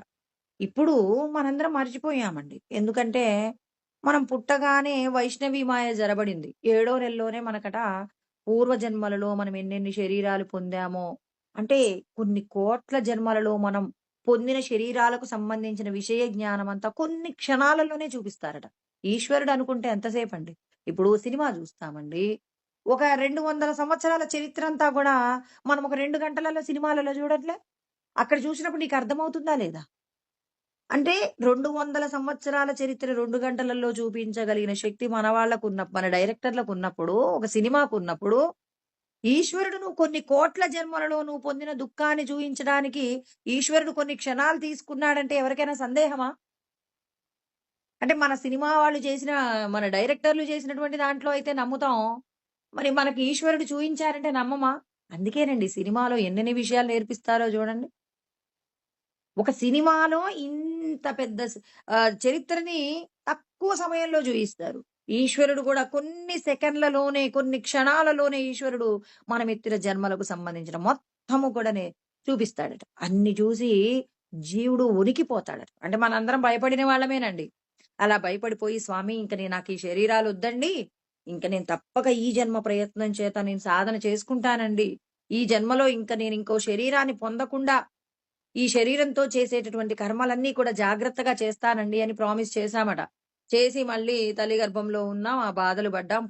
మళ్ళీ తల్లి గర్భంలో నుంచి విడుదల పొందిన తర్వాత మళ్ళీ మనందరిని కూడా వైష్ణవి మాయకు అమ్మేసింది. అమ్మ, నాన్న, తాతయ్య, అమ్మమ్మ, నాయనమ్మ ఇంకా రకరకాలైన బంధాలు, బంధుత్వాలు, కీర్తి ప్రతిష్టలు, అప్రతిష్టలు అన్నింటి యొక్క సమాహారము చేత మన జీవితాలన్నీ కూడా ఏమయ్యాయి? తారుమారైపోతూ ప్రతి క్షణం దేహ సంబంధమైన సౌఖ్యాల కోసం పుట్టిన పిల్లవాడిని ఎవరు ప్రశాంతంగా ఉండనిస్తారండి? ఓ 3 సంవత్సరాలు, 4 సంవత్సరాలు అందరూ ప్రేమతో ఆడిస్తారు, పాడిస్తారు, లాలిస్తారు. ఇక వాడు కొంచెం తెలుసుకునే టైంలో మళ్ళీ స్కూల్ అంటారు, స్కూలుకు పంపిస్తారు. స్కూల్లో, ఇంట్లో రకరకాల విషయాలతో సతమతమవుతూ ఈ మళ్ళీ 13, 14 సంవత్సరాలు యవ్వనంలోకొచ్చేసరికి ఇంద్రియాలు పెట్టేటటువంటి ఏదైతే ఆ అలజడి ఉంటుందో, ఆ అలజడి చేత మరి దేహ సంబంధమైనటువంటి విషయాలలో ఎంతో కలత చెందుతూ, కలవరపడుతూ, ఎన్నో రకాలైనటువంటి నిగ్రహం లేని వాళ్ళు చేసేటటువంటి దుష్టమైన కర్మల చేత అనారోగ్యాలు, అప్రదిష్టలు ఎన్నో మూటగట్టుకుంటూ మళ్ళీ కొద్ది రోజుల పాటు జీవితం కొనసాగిస్తే, మళ్ళీ ఒక ఉద్యోగం సంపాదించుకుంటే, మళ్ళీ పెళ్లి, పిల్లలు, మళ్ళీ అక్కడున్నటువంటి కష్ట నష్టాలు అన్నీ భరిస్తూ మళ్ళీ వృద్ధాప్యంలోకొస్తే వృద్ధాప్యానికి సంబంధించినటువంటి వ్యాధులు, మరి వృద్ధాప్యానికి సంబంధించిన విషయాలన్నీ మనల్ని కలవరపెడుతూ నేను అది సాధించలేకపోయాను, ఇది సాధించలేకపోయానని ఈ దేహానికి సంబంధించిన విషయాలన్నీ ఆలోచిస్తూ మనల్ని మనం కలవరపెట్టుకుంటూ ఈ శరీరం విడిచిపెడతాం. చూడండి. అంటే మన జీవితం ఇంతే ఇంకా. ఈశ్వరుడు చూయించాడు కొన్ని లక్షల కోట్ల జన్మలన్నీ కూడా చూయించాడు. ఇంత కష్టపడ్డారయ్యా మీరు అని చెప్పారు. మరి ఆయా జన్మలలో మనం చేసిన కాస్తో కూస్తో పుణ్యం ఉంటే, మరి ఈ జన్మలో భగవంతుడు ఎక్కడో లేడు. ఈ సచ్చిదానంద స్వరూపం ఈ శరీరమే నీవు అని చెప్పేసి చెప్పాడండి. మరి మనల్ని మనం తెలుసుకోవడానికి ఏం చేయాలి? విశ్వ ప్రయత్నం చెయ్యాలి. ఎన్ని ప్రయత్నాలైనా నిన్ను నువ్వు విడుదల చేయించుకోవడానికి చెయ్యాలే తప్ప, ఇంకా ఈ నశించిపోయే శరీరం కోసం అని చెప్పి నాకది లేదు, ఇది లేదు, ఇదిస్తే బావుండు దేవుడా అని చెప్పేసి కోరుకోకుండా, శాశ్వతమైనటువంటి పరమానందాన్ని ప్రసాదించమని ప్రతి ఒక్కరూ ఏం చేయాలి? భగవంతుణ్ణి వేడుకుంటూ చేసే కర్మలలో వచ్చేటటువంటి ఏవైతే కష్ట నష్టాలుంటాయో వాటిని ధైర్యంగా ఎదుర్కోవడానికి శక్తినివ్వమని ఈశ్వరుణ్ణి మనస, వాచ, కర్మణ ఎప్పుడూ ఈశ్వరుడికి ప్రార్థన చేస్తూ 10 మంది యొక్క క్షేమంలో, మరి మన యొక్క క్షేమం ఉందనే సత్యాన్ని గ్రహించిన వాళ్ళు మాత్రమే ఇతరుల కోసం తమ సమయాన్ని గడుపుతారు. ఈశ్వరుడు చెప్తున్నారు, నేనెలా కర్మ చేస్తాను, ఎందుకు చేస్తానో చెప్తాడనమాట. అంటే భగవంతుడు చెప్తున్నాడు, నేనెందుకు శరీరం తీసుకుంటాను? నాకేదో ఈ లోకంలో అనుభవించాల్సిన సుఖాలేమన్నా ఉన్నాయా? ఏమీ లేవని చెప్తున్నారు గదా ఈశ్వరుడు. మనకేంటి? నేను తినే పదార్థం యొక్క రుచి నుండి నేను విడుదల పొందలేనండి. నాకు మధుర పదార్థం పరమాన్నం అంటే ఇష్టం అనుకోండి. ఆ పరమాన్నం యొక్క రుచి నుంచి నేను బయటపడలేను. నువ్వు బయటపడనంత వరకు నువ్వు అనేక జన్మలెత్తాలి. నీకు ఈ శరీరానికి సంబంధించి ఎవరైనా నా భర్త అంటే ఇష్టం, నా పిల్లలంటే ఇష్టం, నాకింకెవరో ఇష్టమని చెప్పేసి నేను వాళ్ళ మీద ఇష్టంతో జీవించినంత కాలం, కొంతమంది మీద మరి ఏం చేస్తాం మనం? కోపాన్ని కూడా కలిగి ఉంటాం. అయ్యో! పలానా వాళ్ళు నశించిపోయేంత వరకు నేను ఎప్పటికీ కూడా వాడి నాశనం చూసే నేను చావాలి అని ఒకడు సంకల్పం చేసుకున్నాడు. వాడు ఈ జన్మలో అవతల వాడి యొక్క పతనం చూడలేదు. ఇప్పుడు మళ్ళీ, మళ్ళీ వాడు శరీరాలు పొందుతూనే ఉండాలి. అవతలి వాడి యొక్క పతనం వచ్చేంత వరకు. వాడి అదృష్టం కొద్దీ వాడికొక ఓ 100 జన్మలలో వాడికి పుణ్యం ఉందనుకోండి. ఇప్పుడు వీడు 100 జన్మలు ఎత్తాలి. ఎందుకు? వాడి పతనం చూస్తే తప్ప వీడు ఈ శరీరం వదిలిపెట్టడండి. అంటే మళ్ళీ, మళ్ళీ ఎన్ని శరీరాలు పొందుతాడో చూడండి. అవతలి వాడి యొక్క పాప పుణ్యాలు వీడి యొక్క కోరికను తీర్చాలంటే ఎంత దూరం తీసుకెళ్తాయి. ఇప్పుడు ఇదంతా మనకు అనవసరం అని ఎవరైతే విచారణ చేస్తారో, అసలు నేను సచ్చిదానంద స్వరూపమైనప్పుడు నాకెందుకు ఎవరి మీద కోపం, ఎవరి మీద ప్రేమ? నేను పూర్వజన్మల్లో వాళ్ళకేదో ద్రోహం చేసుంటాను. దాని చేత నాకు ఇటువంటి కర్మ వచ్చిందే అని చెప్పేసి మనం ఏం చేయాలి? ఈ జన్మ ప్రయత్నం చేయాలి. ఈశ్వరుడు చెప్తున్నారు. ఏమంటున్నారంటే, ప్రకృతిం స్వామధిష్టాయ సంభవామ్యాత్మమాయయా. కృష్ణ పరమాత్మ చెప్తూ ఉన్నారనమాట. ఆయనకున్నటువంటి ప్రత్యేకత చెప్పారు ఫస్ట్. అంటే మనందరికీ కూడా చెప్తున్నాడు ఈశ్వరుడు. ఆయన గురించి చెప్తున్నారంటే అది మన గురించే. మనమందరము కూడా ఈ దేహమే నేను అని చెప్పేసి తొడుక్కున్నంత కాలం మన స్వస్వరూపం ఏంటో మనకు తెలియదు. అంటే మనం ఏ విచారణ చేయాలి? ఈ దేహ సంబంధమైన విషయాలు విచారణ చెయ్యాలా? లేకపోతే ఆత్మ విచారణ చెయ్యాలా? పరమాత్మ చెప్తున్నారు. మీరందరూ కూడా నశించిపోయే దేహానికి సంబంధించిన విచారణ చేస్తూ, దానిలో ఉన్న దోషాలను వెతుక్కుంటూ బాధపడుతూ ఉంటారు. లేకపోతే ఈ దేహానికి సంబంధించి మీరు అనుభవించిన సుఖాల గురించి ఆలోచిస్తూ, అందరూ కూడా ఏం జేస్తారు? వాటి గురించి ఇప్పుడు నేను సంతోషపడిన రోజేదో ఉందనుకోండి. దాన్ని ఇప్పుడు గుర్తు తెచ్చుకొని నవ్వుకుంటా. నేను దుఃఖపడిన రోజు అంటే, ఇప్పుడు ఉదాహరణకి మా పిల్లవాడికి ఎప్పుడో ఒక సంవత్సరం లోపు ఆ పిల్లవాడికి ఏదో చిన్న ప్రమాదం జరిగిందనుకో. ఇప్పుడు గుర్తు తెచ్చుకుంటాను. పిల్లవాడు ఎదురుగా బానే ఉన్నాడు, చక్కగా ఉన్నాడు. వాడి పని వాడు చేసుకుంటున్నాడు. వాడికి గావాల్సినవన్నీ అందుతున్నాయి. ఇప్పుడు ఒకటో సంవత్సరంలో వాడు పడినటువంటి కష్టం గుర్తొచ్చింది. అబ్బా! వాడు కింద పడ్డాడు. ఎంత పెద్ద గాయమైంది. రక్తమొచ్చింది. అబ్బా! వాడెంత కష్టపడ్డాడు అని జెప్పేసి నాకిప్పుడు గుర్తొచ్చిందనుకోండి. ఏ తల్లైనా తన పిల్లవాడి గురించి గుర్తు తెచ్చుకుంటే కంటి నిండుకి నీళ్లు కారుస్తుందని. ఎందుకు గారుస్తుంది? అయ్యో! ఆ పిల్లవాడికి ఆ రోజు ఇంత పెద్ద ప్రమాదం జరగటానికి నేనే కారణమయ్యాను. పిల్లవాడు మంచం మించి పడతాడని నేను చూసుకోలేదు. నేను అటుగా వెళ్లి ఇటొచ్చేసరికే పిల్లవాడు కింద పడిపోయాడు. జరగకూడని ప్రమాదం జరిగిందని ఆ రోజున జరిగిన సంఘటనను ఇప్పుడు గుర్తు చేసుకొని ఇప్పుడు ఏడుస్తా. అసలు ఆ బాధ ఇప్పటి వరకు ఉందా?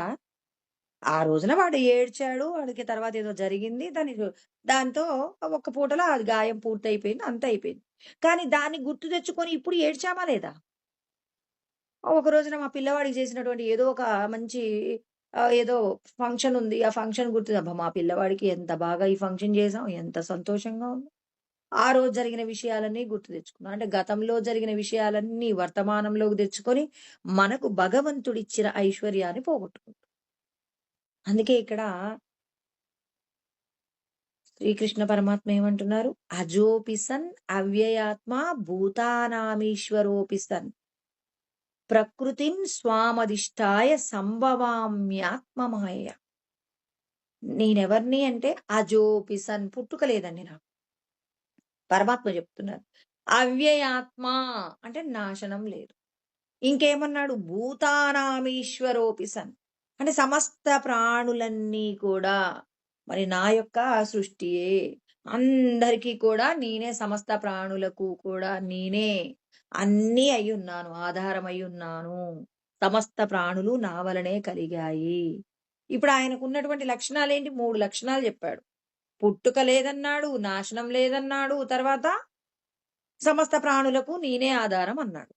అన్నింటికి నేనే మూలం కాబట్టి, ఈ లోకాన్ని రక్షించే ప్రయత్నంగా నేనేం చేస్తాను?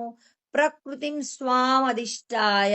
నేనేం చేశాను? మూల ప్రకృతిని సృష్టి చేసుకున్నాను. ఆ మూల ప్రకృతి ఆధారంగా నేనేం చేస్తాను? ప్రకృతిం స్వాం అధిష్టాయ. ప్రకృతిని ధరించి అంటే అమ్మవారిని ధరించి సంభవామ్యాత్మమాయ. అంటే నేనేం చేస్తున్నాను? సంభవామి పుడుతున్నాను. దేని చేత? మాయాశక్తిని నేను వశం చేసుకొని పుడుతున్నానన్నారు. మరి మనం గూడా వశం చేసుకొని పుట్టగలమా? మనమేమో ఆ మాయకు లోబడి పుడుతున్నాం. ఈశ్వరుడేమో మాయను చేతిలో పట్టుకొని ఆయనకు అవసరమైనప్పుడు పుడుతున్నాడు. ఇప్పుడు మనం పుట్టడానికి ఆయన పుట్టడానికి తేడా ఉందా లేదా? అందుకే రమణులు చెప్తారండి, మీరందరూ కూడా ఆత్మ విచారణ చెయ్యాలంటాడు. సద్గ్రంథంలో, సద్దర్శనం అనే గ్రంథంలో రమణులు 40 శ్లోకాలు చెప్పారు. ఇందులో ఇప్పుడు మనం విచారణ చేసేటువంటి శ్లోకం 11వ శ్లోకం అన్నమాట. ఆయన చెప్తున్నాడు, ఆత్మ విచారణ చెయ్యండి. ఆత్మ విచారణ అంటే కృష్ణ పరమాత్మ చెప్పాడు. పుట్టుక లేదు, నాశనం లేదు, సమస్త ప్రాణులకు నేనే ఆధారం అన్నారు. ఇప్పుడు మనమందరము అహంకార విచారణ చేశామనుకోండి, నాకెందుకు ఈ కష్టాలు, నాకెందుకు ఇంత సంపదలున్నాయని, ఎందుకు నేను అవతల వాళ్ళ మీద కోప్పడుతున్నాను, దేని చేత అవతల వాళ్ళ కంటే గొప్పగా ఉండాలనుకుంటున్నాను, ఇవన్నీ మీరు విచారణ చేస్తుంటే ఎక్కడా కూడా మీరు ఫుల్ స్టాప్ పెట్టలేరు. అందుకని రమణులు అంటున్నారు, కృష్ణ పరమాత్మ అంటున్నారు, ఎవరు చెప్పినా ఒక్కటే రూపం కదండి. ఆ ఒక్క రూపమే రకరకాలుగా మాట్లాడుతుంది. ఆ రూపము మనం తెలుసుకోవాల్సిన సత్యం తెలుసుకోవాలి. అందుకోసం అని చెప్పి ఆయన చెప్తున్నాడు, ద్వంద్వాని సర్వాణ్యకీలా త్రిపూజ్య అంటున్నారు. అంటే ద్వంద్వములంటే రెండండి. ఏంటి? ప్రమాత ప్రమేయము ఇది ద్వంద్వము. సుఖము దుఃఖము ద్వంద్వం అండి. ప్రమాత ప్రమేయం అంటే జీవుడు జగత్తు.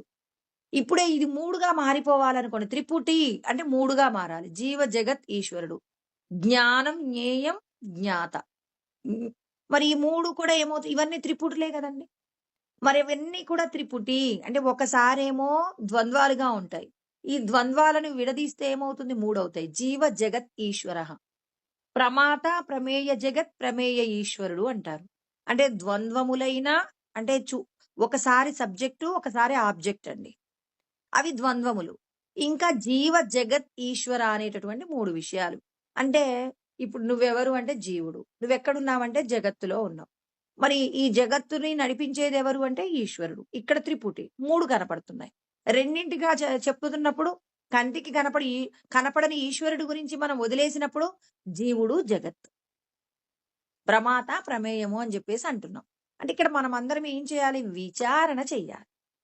బ్రహ్మ సత్యం, జగన్మిథ్య అంటున్నాం. మరి బ్రహ్మ సత్యం, జగన్మిథ్య అంటే ఇక్కడ ఆయన అంటున్నారు, దేన్ని మీరు ఆశ్రయించాలి? కించిత్ సమాశ్రిత్య. అంటే దేనిని ఆశ్రయించాలి మనమందరము కూడా అంటే, మరి ఈ ద్వంద్వములు, త్రిపుటులన్నీ కూడా ఏమవుతున్నాయి అంటే, విభాంతి సమస్తం. అంటే కించిత్ సమాశ్రిత్య విభాంతి సమస్తం అంటున్నారు. అంటే ఇవన్నీ కూడా ఒక్క ఆత్మ వస్తువుని పట్టుకొని ఈ జీవుడు, జగత్తు, ఈశ్వరుడు అనేవి దేనిని పట్టుకొని నడుస్తున్నాయి? మరి ఆత్మను ఆత్మను పట్టుకొని నడుస్తూ ఉన్నాయి. ఆత్మ యొక్క వస్తువు చేతనే ఇవన్నీ ప్రకాశిస్తున్నాయి. జీవుడన్నా, జగత్తన్నా, ఈశ్వరుడన్నా అందరూ ప్రకాశిస్తున్నారు. అందరూ వాళ్ళ పనులు చేస్తున్నారంటే ఎవరి వల్ల జరుగుతుంది? ఆత్మ యొక్క శక్తి చేత. కాబట్టి మనం ఏం చేయాలి దాన్ని? తన్మార్గేన అంటే దాన్ని మనం ఏం చేయాలి అంటే, మరి తత్ అంటే పరమాత్మ యొక్క స్వరూపాన్ని మనం ఏం చేయాలి అంటే విచారణ చేయాలి. స్యాద్గలితం వస్తుః అంటారు. అంటే అన్నీ నశించాలి అంటే ఒక్క ఆత్మ యొక్క విచారణ చెయ్యండి, అన్నీ నశిస్తాయి. పశ్యతాం అంటే పశ్యతాం తచ్చలనం కదాపి. అంటే ఆత్మను విచారణ చేస్తే ఇక లోకంలో ఉన్న ప్రతిదీ నశించిపోతుంది. అంటే ఆత్మయే శాశ్వతం, మిగిలినవన్నీ నశించిపోతాయనేది మీరు దేనిని విచారణ చేస్తే జరుగుతుందంటే ఆత్మ విచారణ చెయ్యమని రమణులు చెప్తున్నారు. మరి ఈ ఆత్మ విచారణ చేయడంలో కృష్ణ పరమాత్మ చెప్పేటటువంటి సత్యాలన్నీ ఏమై ఉన్నాయి? ఇక్కడ కృష్ణ పరమాత్మ, ఇక్కడ రమణులు, తర్వాత శంకరాచార్యుల వారు, వశిష్ఠుడు ఎవరు చెప్పినా ఒక్కటే. ఏమంటున్నారు ఇక్కడ? కృష్ణ పరమాత్మ ఏమన్నాడు? అజోపి సన్ అవ్యయాత్మ భూతానామీశ్వరోపి సన్. దీనినే కదా మనం విభజన చేస్తున్నాం, ఇప్పుడు విచారణ చేస్తున్నాం.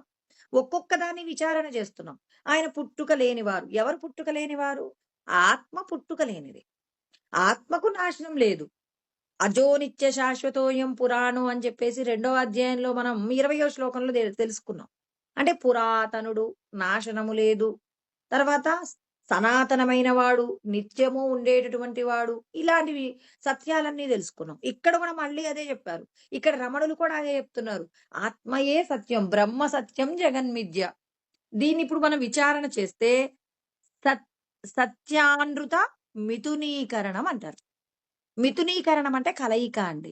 కలయిక ఎలా జరుగుతుంది అంటే సత్య వస్తువైనటువంటి బ్రహ్మము, మిథ్య అంటే మరి మాయ, ఈ రెండూ కలిస్తేనే ఏమవుతుంది? ఈ జీవ జగత్ ఈశ్వరుడు 3 వస్తాయండి. ఇప్పుడు పవర్ ఉందండి, కరెంట్ ఉందండి. ఇప్పుడు ఆ కరెంటును వాడుకోవడానికి ఇప్పుడు మనం ఏ విధమైనటువంటి బల్బులు, తర్వాత ఫ్యాన్లు, ఫ్రిడ్జ్‌లు, ఏసీలు ఏమీ పెట్టుకోవట్ల. ఇప్పుడు ఈ కరెంటును మనం దర్శనం చేయగలుగుతామా? చెయ్యలేము. ఒక చోట పవర్ ఉంది అనగలుగుతాం గానీ, ఆ పవరు మరి దాన్ని మనం చూడగలుగుతామా? ఆ పవర్ యొక్క గొప్పతనం తెలియాలంటే దాన్నేం చేశారు? వైర్ల ద్వారా మరి లైట్‌లోకి పంపిస్తే ప్రకాశాన్నిచ్చింది, ఫ్యాన్‌లోకి పంపిస్తే చల్లటి గాలిచ్చింది, ఫ్రిడ్జ్‌లోకెళ్తే మరి మరి వస్తువులన్నీ కూడా చల్లగా మారిపోతున్నాయి. ఒక్కొక్క వస్తువు వల్ల ఒక్కొక్క ప్రయోజనం. మరి రకరకాలైన వస్తువులు పనిచేస్తున్నాయంటే ఇవాళ విద్యుత్ వల్లనే పనిచేస్తున్నాయి. కానీ ఇక్కడ వస్తువులేవీ లేవు. ఇప్పుడు విద్యుత్ వల్ల ప్రయోజనం ఉందా? లేదు. పోనీ విద్యుత్ లేదు. ఒకాయన ఏం చేశాడంటే మరి ఇంట్లో రకరకాలైన ఫ్రిడ్జ్‌లు, రకరకాలైనటువంటి ఎలక్ట్రిక్ వస్తువులన్నీ పెట్టుకున్నాడు. ఇంట్లోకి మాత్రం పవర్ కనెక్షన్ ఇవ్వలేదండి. ఇప్పుడేమవుతుంది? ఇప్పుడు ఆ వస్తువులన్నీ పనిచేస్తాయా? చెయ్యవు. ఒక వ్యక్తి సకల సౌకర్యాలతో కూడి ఉన్నాడు. అతడిలో మాత్రం ఉన్న భగవంతుడు పక్కకెళ్ళాడు. పలానా వ్యక్తి చనిపోయాడు అంటున్నాం. అంటే లోపడున్న జీవశక్తి బయటికెళ్ళిపోయింది కాబట్టి అతడిప్పుడు తన బంధువులున్నారు. తనకున్నటువంటి గొప్ప గొప్ప ఐశ్వర్యాలున్నాయి. ఆ శరీరము ఉంది. కానీ, ఆ శరీరంతో అనుభూతి పొందేటటువంటి జీవుడున్నాడా? లేడు. అంటే ఇక్కడ ఏం కావాలి? మరి బ్రహ్మము, మాయ 2 ఏకమైతేనే ఈ జగత్తుంటుంది తప్ప, ఈ రెండింటికి కూడా శుద్ధ బ్రహ్మానికి అస్తిత్వం లేదు. శుద్ధ మాయకు కూడా అస్తిత్వం లేదు. కాబట్టి ఇక్కడ పరమాత్మ అంటున్నారు, ఒక్కొక్క దాన్ని కూడా మీరు విచారణ చెయ్యవలసి ఉంటుంది. మీరందరూ కూడా ఎవరు అనేటటువంటి సత్యాన్ని మీరు విచారణ చెయ్యాలి. అంటే మనందరికీ ఈశ్వరుడు చెప్తున్నారు. మీరు చేసేటటువంటి సాధన ఏదైతే ఉందో, మరి నశించిపోయేటటువంటి శరీరంలో నశించినటువంటి సత్యమైనటువంటి ఆత్మ ఉంది. అంటే సచ్చిదానంద స్వరూపము బ్రహ్మమైతే అది శాశ్వతం. మరి ఆ బ్రహ్మము ఈ దేహమునందు ఉంది అంటే నామరూపాలున్నాయి. నామరూపాలతో కూడిన దేహము నడుస్తుంది అంటే లోపల చైతన్యం ఉంది. కాబట్టి ఇక్కడ జీవుడుగా ఉన్నది ఎవరు అనంటే ఈ సకలాన్ని సృష్టించగలిగినటువంటి బ్రహ్మమే ఈ దేహమునందు ఉంది. ఆ బ్రహ్మము నువ్వు వేరు కాదు. అది నువ్వే అనేది తెలుసుకోగలిగినటువంటి శక్తిని నువ్వు సంపాదించుకోవాలి అంటే ఇక్కడ నువ్వు దేనిని విచారణ చెయ్యాలి అంటే బ్రహ్మసూత్రాలలో చెప్పబడిన మొదటి మాట అదాతో బ్రహ్మ జిజ్ఞాస అంటారు. అంటే బ్రహ్మమును నువ్వు విచారణ చెయ్యి అంటున్నారు. మరి బ్రహ్మమును విచారణ చేస్తే తప్ప నువ్వు సత్య వస్తువును పట్టుకోలేవు. దానికోసం అని చెప్పేసి చక్కటి ఉపమానం అండి. అందరూ ఇదే చెప్తారు ఈ ఉపమానాన్ని. ఇప్పుడు ఆహ్, కారికలు అని చెప్పేసి మరి శంకరాచార్యుల వారి యొక్క గురువుగారు గౌడపాదాచార్యుల వారు కూడా ఆ! మాండుక్య కారికలు అని చెప్పేసి చెప్పారనమాట. చిన్న చిన్న ఉపమానాలు. అదే విషయానికి మళ్ళీ శంకరాచార్యుల వారు వివరణ చేస్తారు. ఎవ్వరు పండితులు చెప్పినా దీనికంటే గొప్ప ఉపమానాన్ని ఎవరు చెప్పలేరండి. ఏంటి ఆ ఉపమానం అంటే రజ్జు సర్ప భ్రాంతి అంటారు. దీని గురించి శంకరాచార్యుల వారు ఆత్మబోధ యందు చెప్పారనమాట. రజ్జు సర్పవదాత్మానం జీవో జ్ఞాత్వా భయం వహేద్. నాహం జీవః పరాత్మేతి జ్ఞాతా చే నిర్భయో భవేత్ అంటారు. చూడండి ఎంత చక్కటి మాట చెప్తారంటే, ఇప్పుడు చీకటిలో ఒక తాడుని చూసి పాము అనుకున్నాం. ఇప్పుడు ఆ పాము అనుకున్నప్పుడు చెమటలు పట్టేశాయి. అబ్బా! ఇప్పుడు ఆ పాము గాలికి కదులుతుందనుకోండి ఆ తాడు. ఇప్పుడు పాము కదులుతుంది. అది ఇప్పుడు నా వైపే వస్తుంది. అది వచ్చి నన్ను కరుస్తుంది. నేను చనిపోతాను. నా కుటుంబం ఏమవుతుంది? నా ఇల్లు ఏమవుతుంది? ఇలా ఎన్నెన్నో విషయాలు తలుచుకోగానే చల్లటి గాలిలో శరీరం నిండా చెమటలు పట్టేశాయి. ఇప్పుడు చల్లటి గాలికి నీ శరీరం స్వాంతన పొందాలి గాని లోపటి నుంచి కలిగేటటువంటి భయానికి శరీరం నిండా కూడా చెమటలు పడుతున్నాయి. ఇప్పుడు ఎవరో ఒక వ్యక్తి అటుగా వస్తున్నటువంటి వ్యక్తి, "ఎందుకు భయపడుతున్నావు? ఏం జరిగిందన్నారు." అక్కడ చూడండి ఒక పెద్ద పామండి. అది కదులుతుంది. మన వైపే చూస్తుంది అని జెప్పేసన్నారు. అది పాము కాదేమోననేటటువంటి సందేహం నాకుంది. నా దగ్గర ఒక టార్చ్ లైట్ ఉంది. నేను వేసి చూస్తానని జెప్పేసి ఆయన ఏం జేశాడు? ఒక టార్చ్ లైట్ వేశాడు. ఇప్పుడు వెంటనే ఏం తెలిసింది? అది పాము కాదు తాడు అన్నది. అంటే ఇప్పుడు పాము అనేదేంటి? ఇప్పుడు ఇక్కడ తాడుని చూసి ఏమనుకున్నారండి? ఇది తాడు అని తెలిసిన తర్వాత భయం పోయింది. ఆ భయం ఎప్పుడు పోయింది? అందుకే ఆయనేమన్నాడు? రజ్జు సర్పవద్ ఆత్మానం. అంటే రజ్జు సర్పవద్ అంటే రజ్జువుని చూసి, తాడుని చూసి పాము అనుకున్నప్పుడు మనకేమైంది అంటే భయం కలిగింది.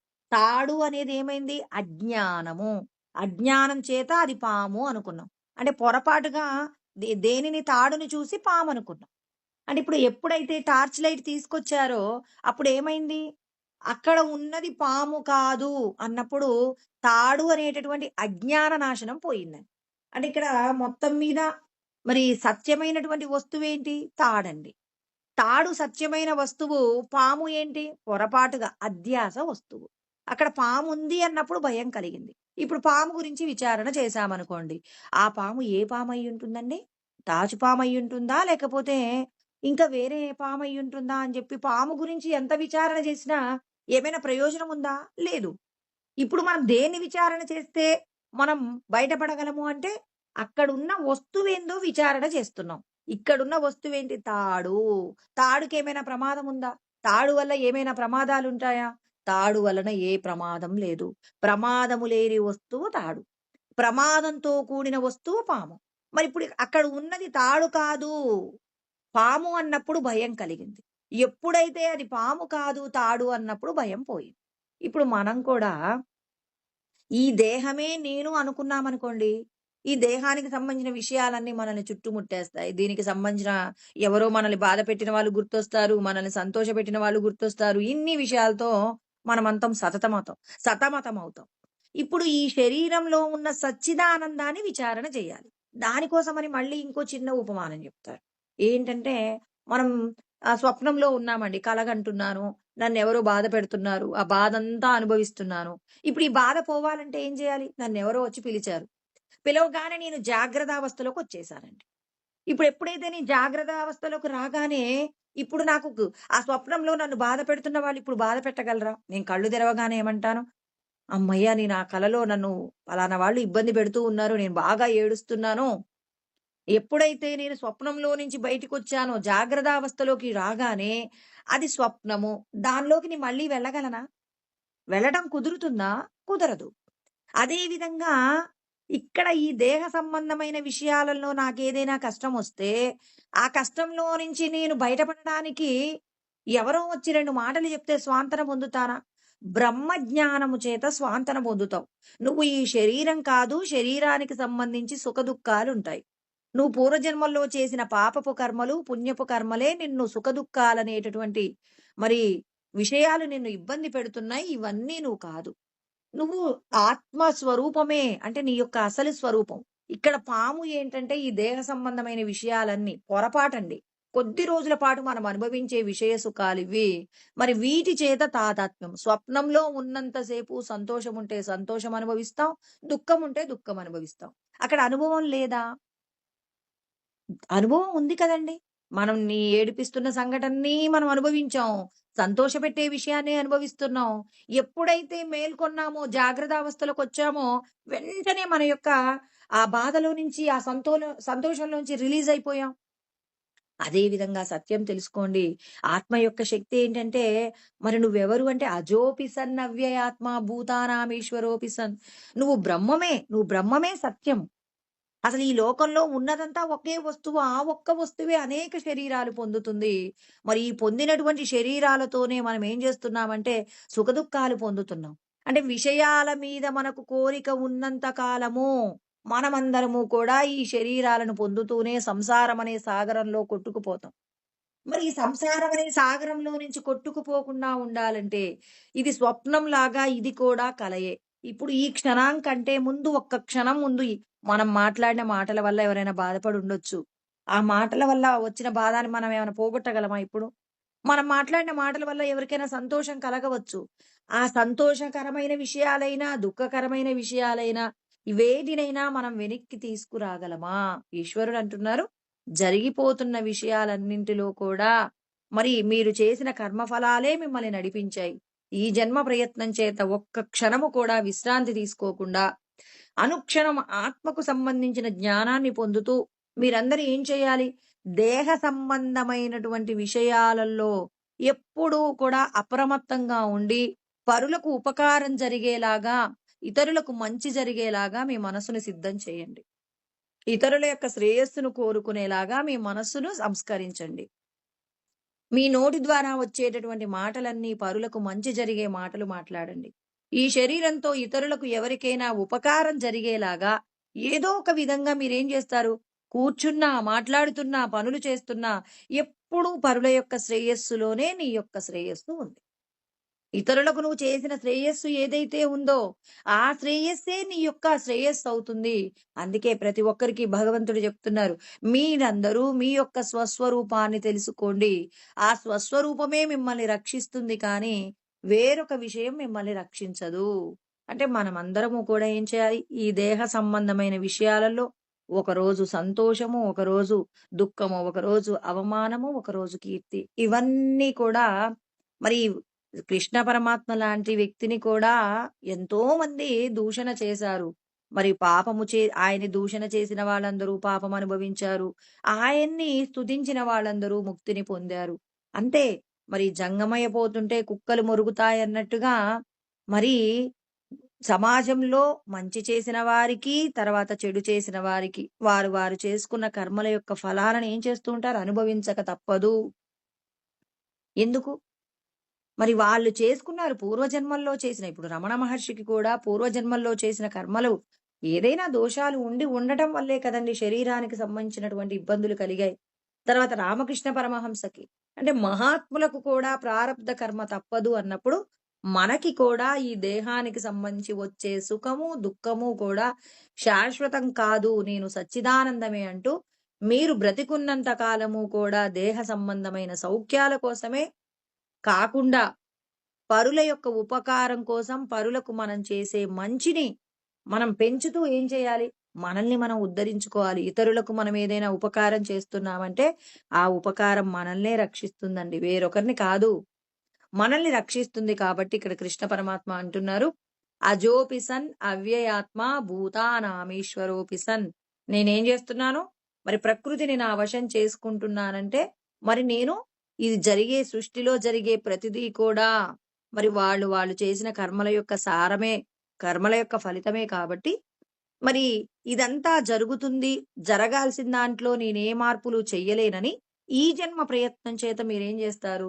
ధర్మంతో కూడిన కార్యాచరణ. దానికోసం సద్గురువుని చేరి, సత్సాంగత్యంలో ఉంటూ, సత్ శాస్త్రాలన్నింటినీ కూడా ఏం చేయాలి? విచారణ చేస్తూ మనం ఏం చేయాలి? స్వప్రయత్నము చేత మనలోపట ఉన్నటువంటి సచ్చిదానందుణ్ణి తెలుసుకోవడానికి ప్రతి ఒక్కరూ ప్రయత్నం చేయాలి. అంటే మనందరం తెలుసుకోవాల్సిందేంటి?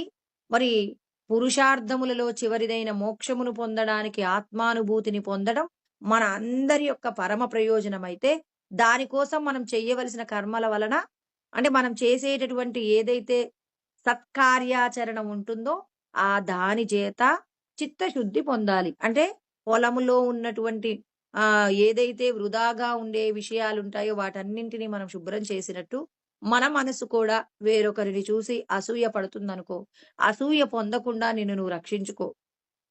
వేరొకరి దగ్గరున్న ఐశ్వర్యాన్ని చూసినప్పుడు, నీకు భగవంతుడే ఆ ఐశ్వర్యాన్ని అనుభవిస్తున్నారన్నప్పుడు నీ అసూయను పోగొట్టుకోవచ్చు. ఏదైనా ఒక వస్తువు పట్ల నీకు మోహం కలుగుతుందంటే, ఈ భూమి మీద నేను ఏం అనుభవించాలో ఆల్రెడీ ఈశ్వరుడు డిజైన్ చేశాడు. నేనెందుకు కోరుకోవాలి అని చెప్పి మోహము నుంచి బయటపడవచ్చు. తర్వాత మనకేదైనా పుట్టుకతోనే కులము, ఐశ్వర్యము, తర్వాత కీర్తి ప్రతిష్టలు ఏదైనా మనకొచ్చి ఉన్నాయనుకోండి తల్లిదండ్రుల ద్వారా, లేకపోతే మనం చుట్టూ ఉన్న సమాజంలో మనం చేసిన కర్మల వల్ల ఏదైనా గొప్పతనమొస్తే, మరి ఇదంతా కూడా శాశ్వతంగా ఉండిపోదు. మరి ఇదంతా కూడా చేసినటువంటి కర్మల ఫలితంగా వచ్చిందని దాని చేత అహంకరించకుండా, ఇప్పుడు మనం చేయవలసిన కర్తవ్యం గురించి ఆలోచిస్తూ మనల్ని మనం ఉద్ధరించుకోవాలి. అంటే మనకు సంప్రాప్తించిన విషయాలతో మమత్వమొద్దు. మనకున్న విషయాలను చూసి వేరొకరి ముందు అహంకరించకూడదు. వేరొకరు గొప్పగా జీవిస్తున్నప్పుడు ఆ గొప్పతనాన్ని చూసి మీరెవరూ దుఃఖపడకూడదు. మీరు బాధపడకూడదు. వాళ్ళని చూసి మీరు అసూయ పడకూడదు. అసూయ లేని వారికి మాత్రమే నా యొక్క జ్ఞానం అందుతుందంటాడు. శ్రద్ధావాననసూయచ్చ శృణుయాదపి యో నరః అంటాడు. శ్రద్ధ, అసూయ. మరి శ్రద్ధ ఉండాలి. అసూయను పోగొట్టుకొని అనసూయ. అంటే అసూయ లేని వారికి మాత్రమే నేను చెప్పే విషయాలన్నీ ఆచరించగలుగుతారు. చాలా మంది ఏం చేస్తారు? శాస్త్రాలు వస్తాయి. కానీ శాస్త్రాలలో ఉన్న విషయాన్ని ఆచరించాలంటే నీకేముండాలి? భగవంతుడి యొక్క సత్యం భగవంతుడి యొక్క జ్ఞానం తెలియాలి. నీవెవరు? నీవు ఇందులో ఉన్నటువంటి సచ్చిదానందమే. కానీ మరి ఎందుకు ఇలా ఉన్నావు? అంటే ఈ శరీరానికి సంబంధించి చేసే కర్మలలో దోషాలున్నాయి. ఆ దోషాలను ఏం చేయొచ్చు? పోగొట్టాలి. ఇప్పుడు మన శరీరానికి సంబంధించి ఏదైనా ఒక వ్యాధి కలిగిందనుకోండి, ఒక ఏదైనా ఒక కణితి కలిగిందనుకోండి, ఇప్పుడు డాక్టర్ గారి దగ్గరికెళ్లి ఏం చేయాలి? ఆ కణితి తీయించుకోవాలి. అదే విధంగా మనం కూడా ఏదైనా పాపం చేశాము, ఏదైనా దోషాలు చేశామనుకోండి, వాటినేం చేయాలి? ఈ జన్మ ప్రయత్నం చేత పుణ్యకార్యాలు చేసి, మరి ఆ దోషాలన్నీ కూడా పోగొట్టుకున్నప్పుడు, మనం కూడా మనమేం చేయగలం? మాయని మనం కూడా వశం చేసుకోవచ్చు. అంటే మీ అందరికి కూడా ఆ శక్తి ఉంది. ఆ శక్తిని సంపాదించుకునే ప్రయత్నం చెయ్యాలంటున్నారాయన. మీరందరూ కూడా నా అంత గొప్ప స్థితిలో ఉన్నారు. మీరు నా అంశ. నాకెంత తల్లిదండ్రులకి ఒక 1000 ఎకరాల పొలముంది. ఆ పిల్లవాడు 1000 ఎకరాలకు యజమానవుతాడా? ఆ ఇంట్లో మరి సేవకుడవుతాడా? ఎవరైనా ఏమంటారు? యజమాని కొడుకు యజమానే అవుతాడు.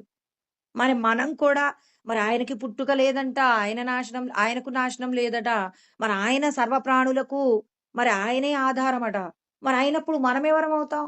మనం కూడా ఆ స్థితికి అర్హత ఉన్న వాళ్ళమే. కానీ ఇప్పుడేం చేయాలి? ఒక ఉద్యోగం సంపాదించాలంటే అర్హత పరీక్ష రాసినట్టు ఇక్కడ మనం కూడా మన ఇంటికి మనం వెళ్ళడానికి, మన లోపట ఉన్న సచ్చిదానందుడిని మరి బయటికి తీసుకురావడానికి, మన మీద ఉన్న మాయను పోగొట్టడానికి, త్రిగుణాల మాయ నుంచి బయటపడాలి అంటే, మనకు భగవంతుడి మీద భక్తి ఉండాలి. ఆ భక్తిని ఏం చేయాలి? జ్ఞానంలోకి తీసుకురావాలి. నేను సచ్చిదానందమే అని తెలుసుకొని, మనస్సు యొక్క నిగ్రహం కోసం ధ్యానం చేస్తూ, మనల్ని మనం ఉద్ధరించుకునే ప్రయత్నాలన్నీ చేసి, మనం మాయను ఏం చేయాలి? మన వశం చేసుకున్నప్పుడు, మనం కూడా ఈశ్వరుడి యొక్క శక్తిని సంపాదించగలమని ఈశ్వరుడు చెప్తున్నారు. సాధ్యం కాని విషయాలైతే భగవద్గీతలో చెప్పరు కదండీ! అందరూ కూడా సాధ్యం చెయ్యడానికి ప్రయత్నం చెయ్యండి. దానికోసమని కోరికలు లేకుండా చేసుకోండి. కోరికలు లేవంటే కోపం ఉండదు. కోపం లేదు, కోరికలు లేవు. నీవు ఈ దేహం కాదు అన్నప్పుడు నీ లోపటున్న లోభగుణం కూడా పోతుంది. భార్యాబిడ్డలకు నేనిచ్చిందే నా పిల్లలకు నిలబడుతుంది కాదు.